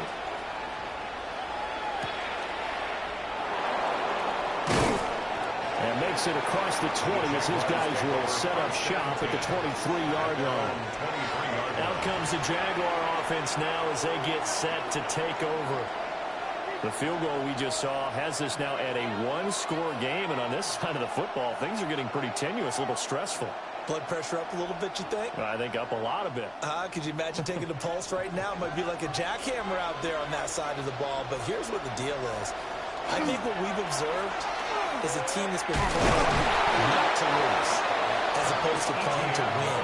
They've got to get back to that. And that means opening things up again, being a little more free than what they're trying to get done on offense. And for the defense, this is a spot where you don't want to totally sell out to stop the run, but you do have a pretty good idea of what you're going to see. And that's good work right there to keep them in check on that first down carry. Now Lawrence to throw. They'll get this out to the flat for ETN. And he gets this one just shy of the 40 to mark him down at the 39. That one a pickup of 15 for Jacksonville. Well, they certainly had success throughout this contest, getting him the ball in the passing game, and there he picks up another first down. Whatever they saw going into this one, they've been able to capitalize on it, and no adjustment has been made to take it away. Over the middle, he's got Myers. And he's going to get a solid gain of 9 before being brought down. Second and right at a yard. Was that a design pass, or what was that? It was built into the play call. He had the opportunity to either hand it inside, keep it himself to run it, or do what he just did. Throw that pass inside, hitting a receiver on the run. From the shotgun, Lawrence. He completes it to Hunter. His 5th catch tonight, and it's good for a first down. These guys are running offense like you drive. The pedal is down, stomped down. How about that? Back-to-back completions. They are rolling. So much for being conservative and running that football.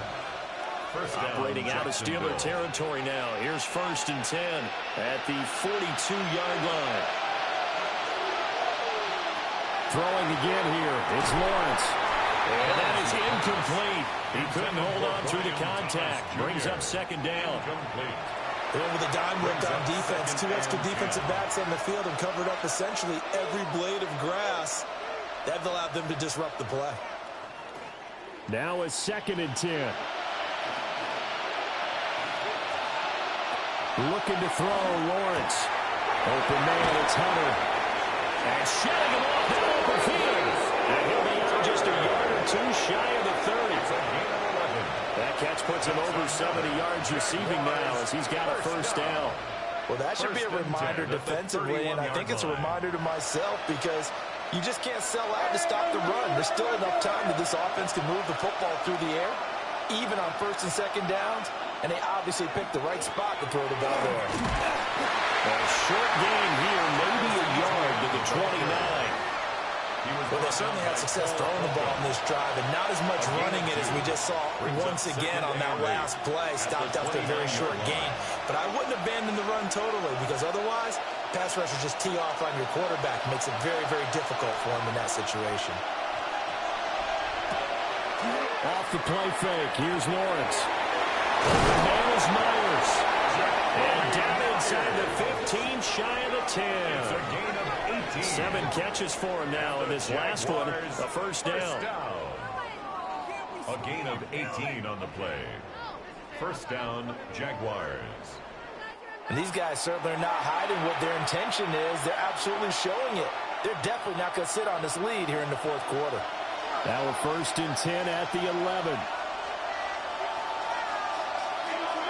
ETN up the middle. And he's going to be brought down just shy of the 5 at the 6. And hold on here, because on that last run, it looks like we have a player who was shaken up. Well, now they're going to come out and take a look at this injury, and we'll be back in a moment.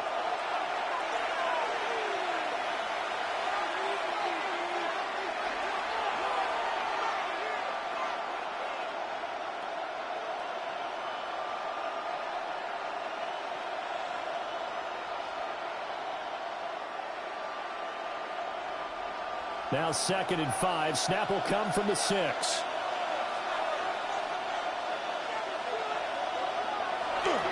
They go play action with Lawrence.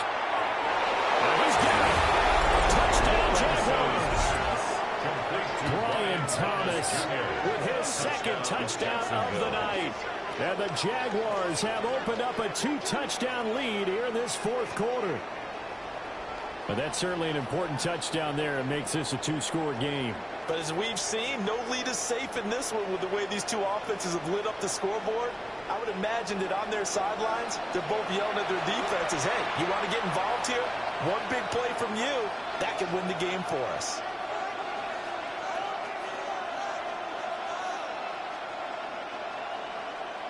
No going for 2. They'll kick the point after.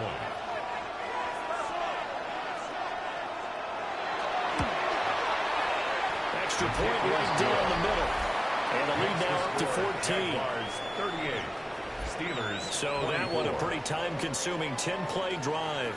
And it culminates in a Jags touchdown.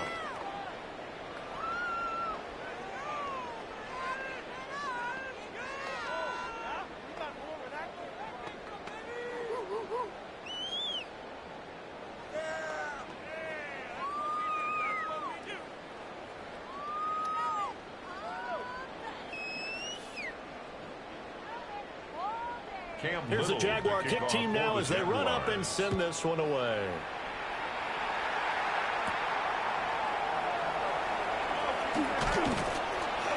And able to get this out to the 25. The Steelers offense and Aaron Rodgers getting set for their next drive. And he has been masterful so far in leading this offense. He's kept the mistakes to a minimum. He's been on point with his passes, and he's generally been one step ahead of this defense all game long.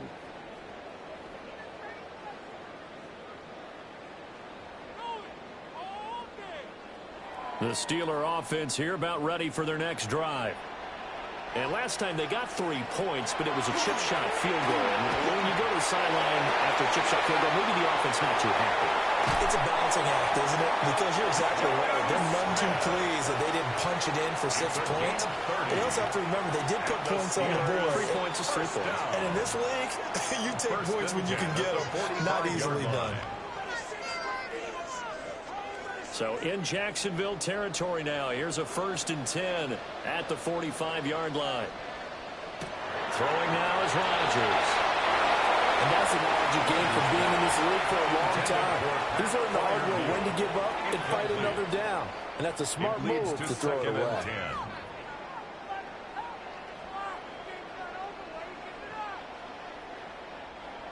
2nd and 10.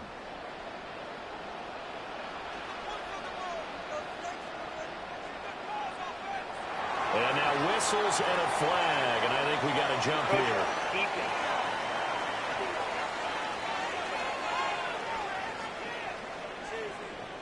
And the movement there coming from the middle of the line. And you understand he wants to get off the ball quickly, but the ball's right in front of him. He has to watch it move first. So the penalty certainly helps him out as they come up on 2nd and 5.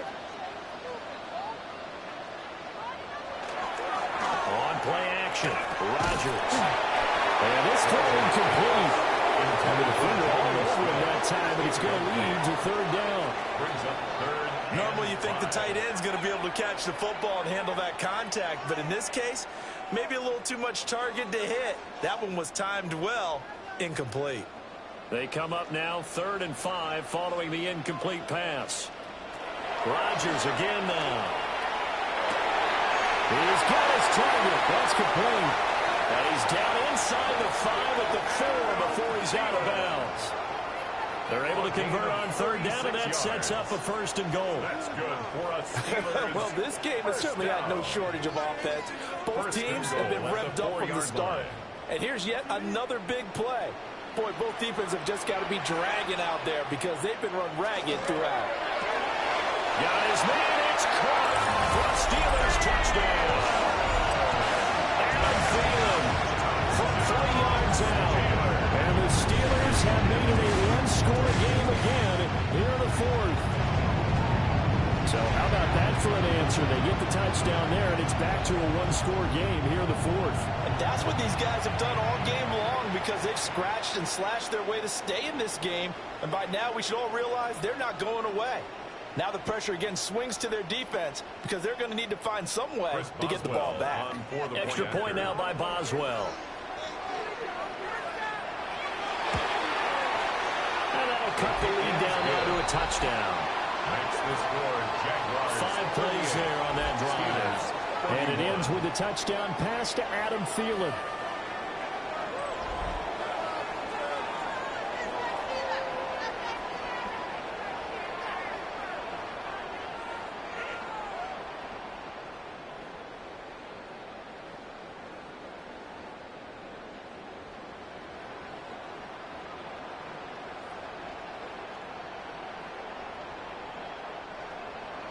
Boswell now to kick it away after the touchdown.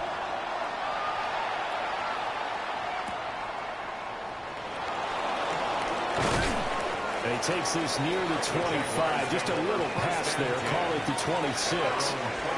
Jaguars offense ready to set up shop here again. Their lead back down to 1 score after the touchdown a moment ago. First down's a must on this drive as they start out here 1st and 10.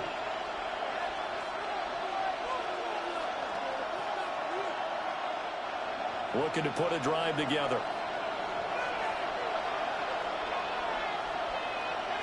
Here's Lawrence. A short throw there to Strange. And he's taken down but able to slip across the 35. A gain of 11 to kick off the drive, and it's a quick first down.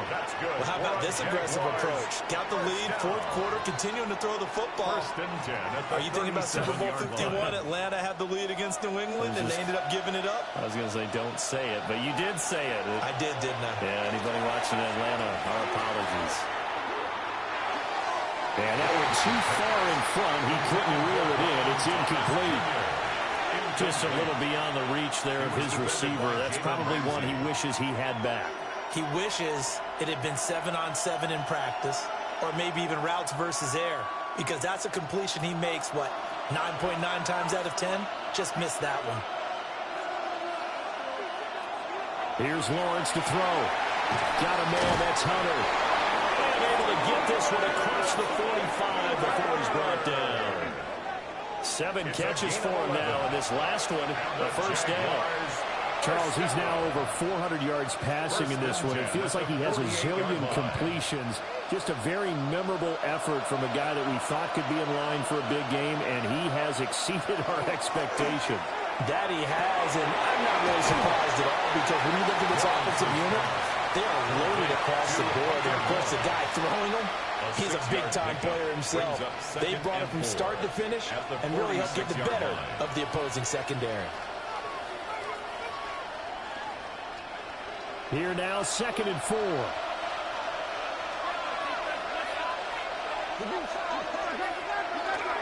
They'll run. This is Bashal Tootin. And he stopped immediately there. Call that a loss of a yard, and things get a little more difficult here. 3rd and 5. Now, obviously, that's some good work there defensively, being able to stop them and bring up a key 3rd down. But if you're on the offensive side of the ball, there's an opportunity, because I know what defensive guys are thinking right now. Just stop them, get to the ball.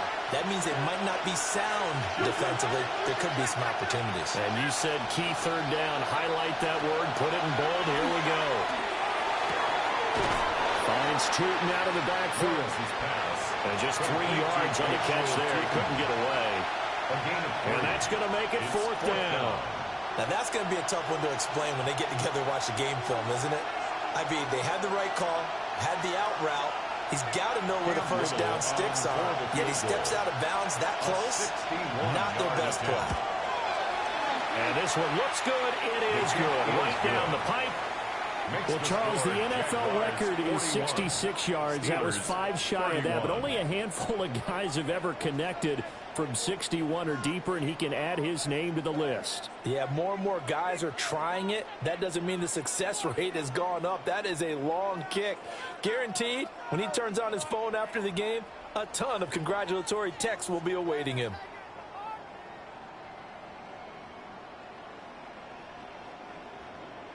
Set now to kick this one away, and off it goes.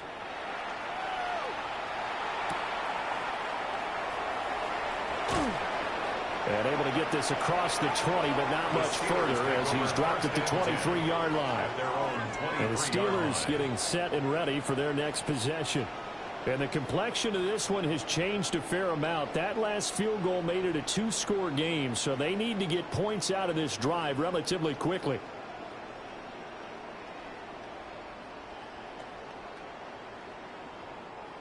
Looking to put a drive together. On play action, it's Rodgers.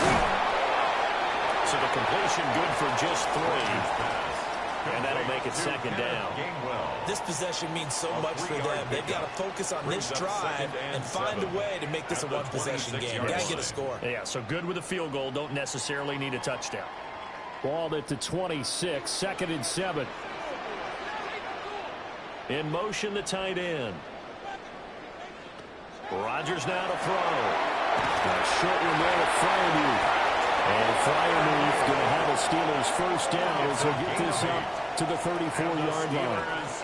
It's a gain of 8, and it'll wind up moving the chains. At the 34-yard line. From the 34 now, here's 1st and 10. Shotgun now for Rodgers. Throwing quickly there, but it's incomplete. Nowadays, quarterbacks don't mind throwing into coverage because of the confidence they have in their receivers to come down with the ball. But sometimes you have to be careful you don't get too confident and throw an interception. Here's 2nd and 10.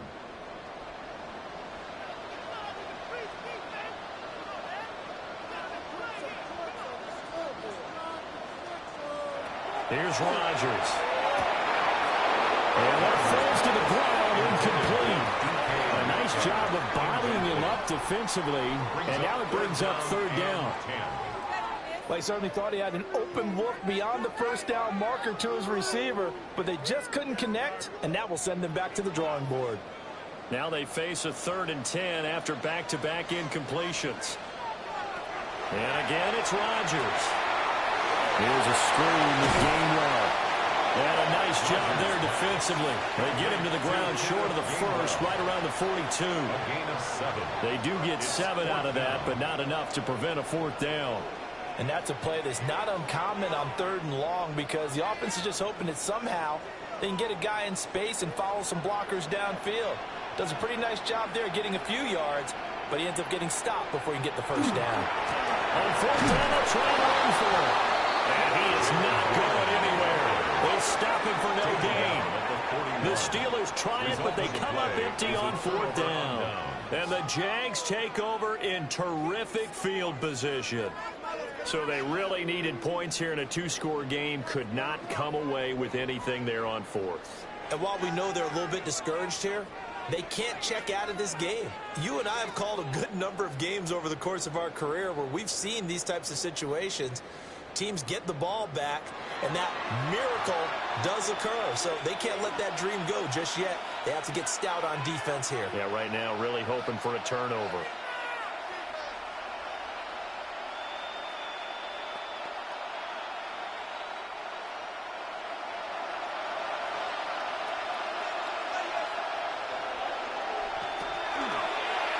They'll start by running the option to the right. Really good effort. He does it himself, picks up 15, also picks up the first down. That's good for a Jaguars first down.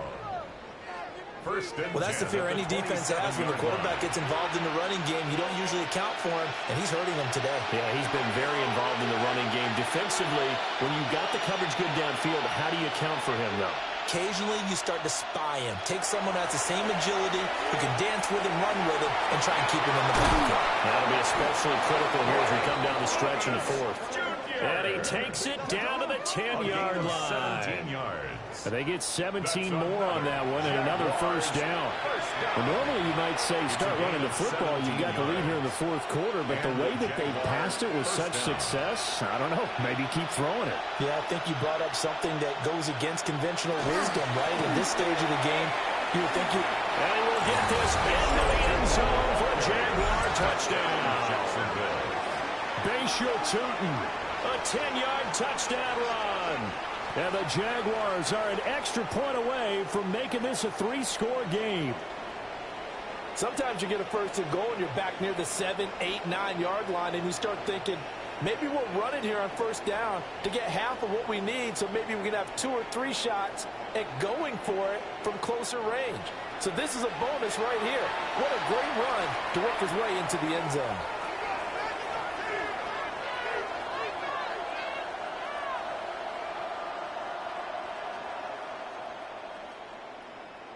No going for 2. They'll kick the point after.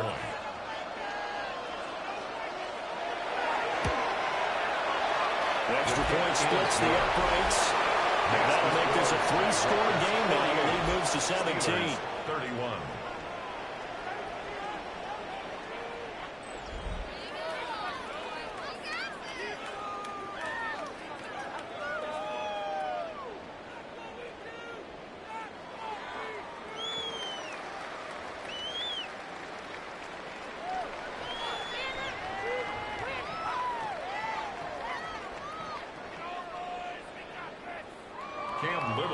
The kickoff unit is out on the field, and they will send this one away.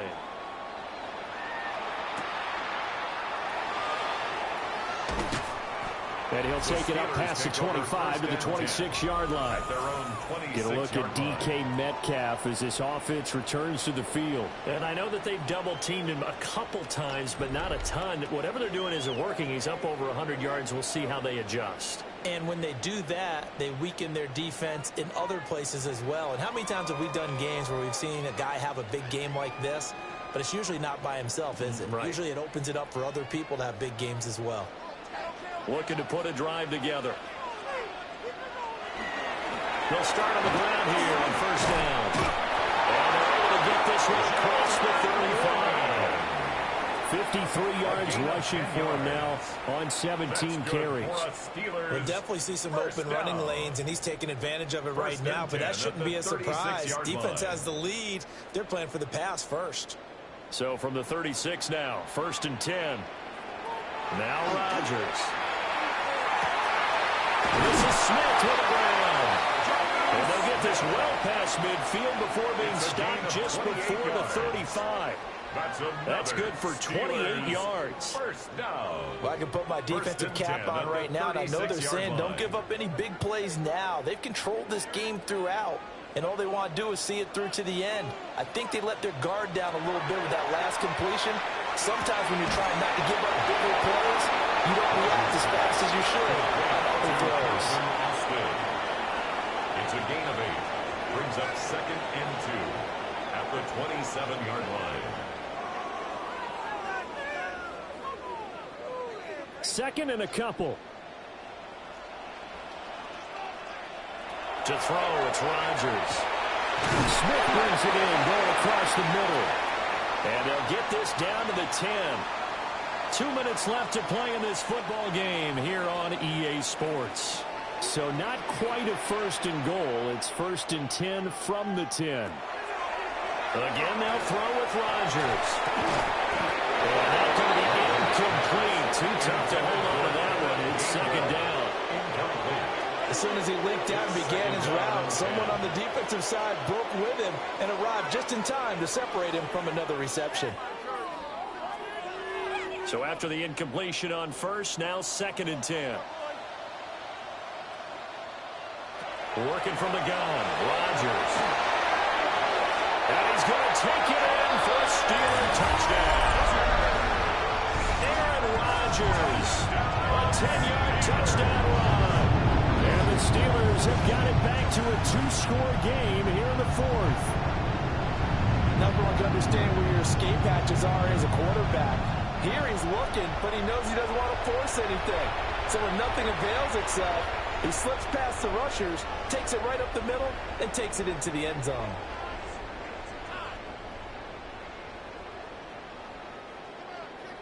Boswell for the extra point.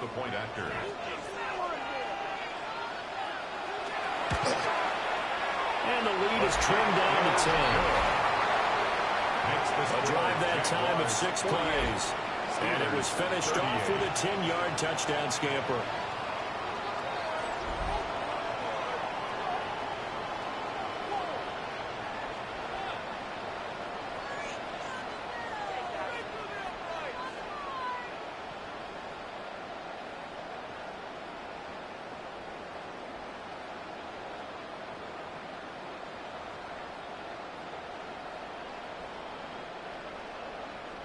Two scores down, 3 timeouts left. Still a chance if they can somehow get this one back.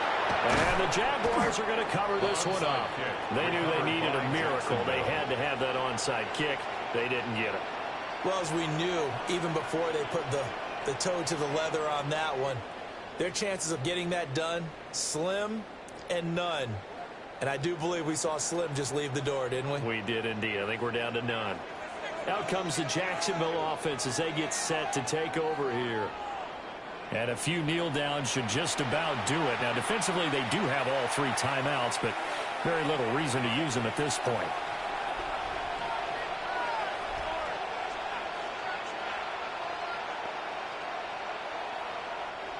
From the 34 now, here's 1st and 10.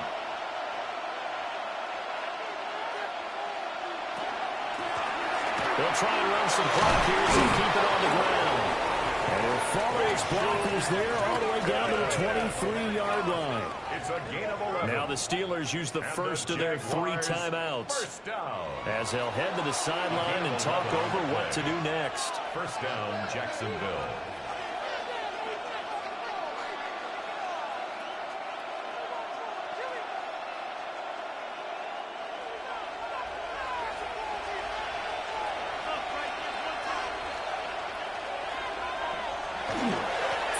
Of contact necessary at this stage as they'll run on first down.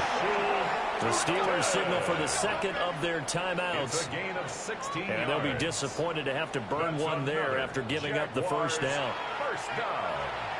First and goal at the 7-yard line.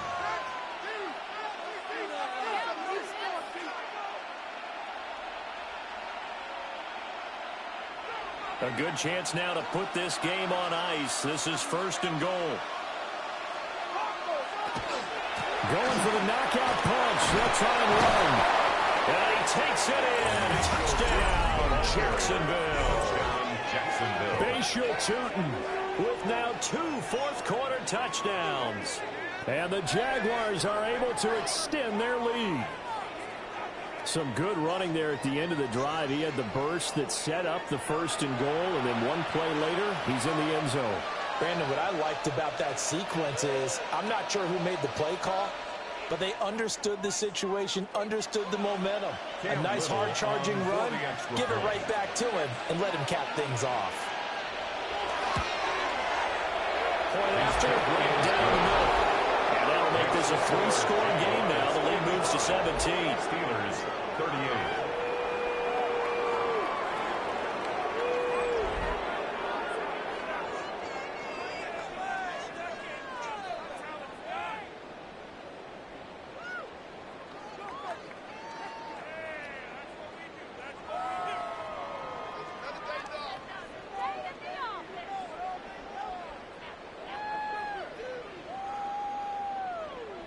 Cam Little to kick Here's off the Jaguar for the kick team now as they run up and send this one away.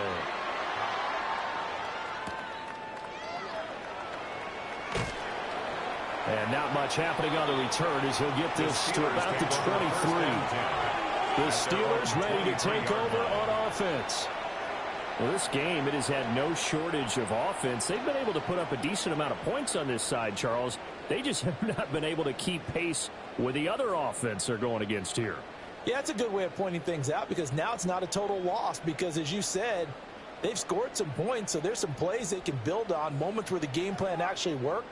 But overall, though, they were just out-personnelled. They were going up against a team that's playing at an elite level. Now Rodgers. That one into the hands of Thielen, complete. And he'll be corralled right around the 34. The drive starting with a first down, 11 yards on that pickup. Well, those are the types of plays they probably wish they had made more of in the first 3 quarters. And this deficit going to be tough to overcome here in the fourth. But a nice first down and a pickup on that throw. Yeah, and this is where, as coaches, you're looking for effort and execution, even though the scoreboard is going against you. You want to find out who's going to fight, who's going to scrap, who's going to keep their heads up and continue to play. The Steelers able to pick up 18 yards there. Now a tip of the cap to the man under center, Charles. He just went over 400 yards passing in this ball game. He's got the touchdown passes to boot, taking pretty good care of the ball. Just all around a really solid performance. Yeah, just check, and check, right? Because he certainly showed he was worthy of the trust that his team put in him. A handful of touchdowns to his credit thus far. Now he's just crossing off yardage milestones, and win or lose, his name has to be in serious discussion for player of the game.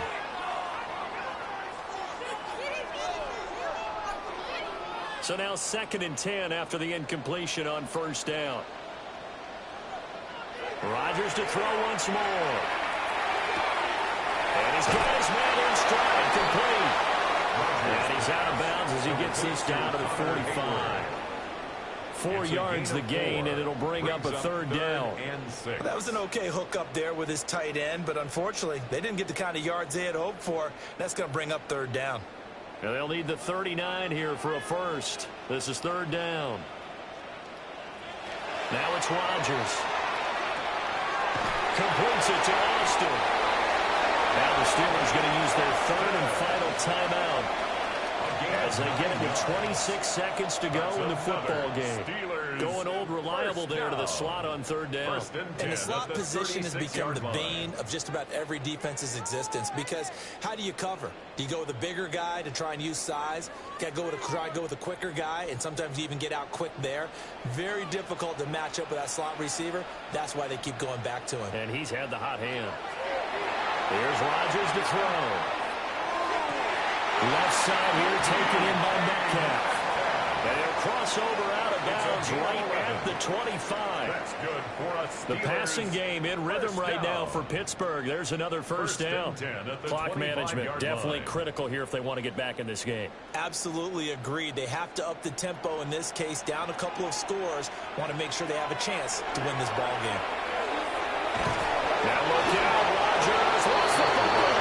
And that was ball picked up by the offense. But here in the final 2 minutes of the game, this will be blown dead. Only the fumbler can advance the football. So this will go back to the spot of the fumble itself.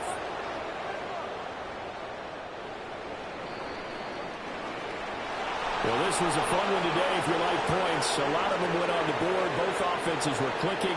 Charles, these defenses, meanwhile, have a little something to clean up before their next contest. Yeah, neither end zone had a stop sign in it, did they? I mean, for both sides, visit it, and with frequency. Not fun to be a defensive player, but on the offensive side of the ball, those guys had a blast. One team came away with a victory, even better for them. So that'll do it for us. For Charles Davis and all our crew, I'm Brandon Gaudin. You've been watching the NFL on EA Sports. With that, we say good night from Pittsburgh.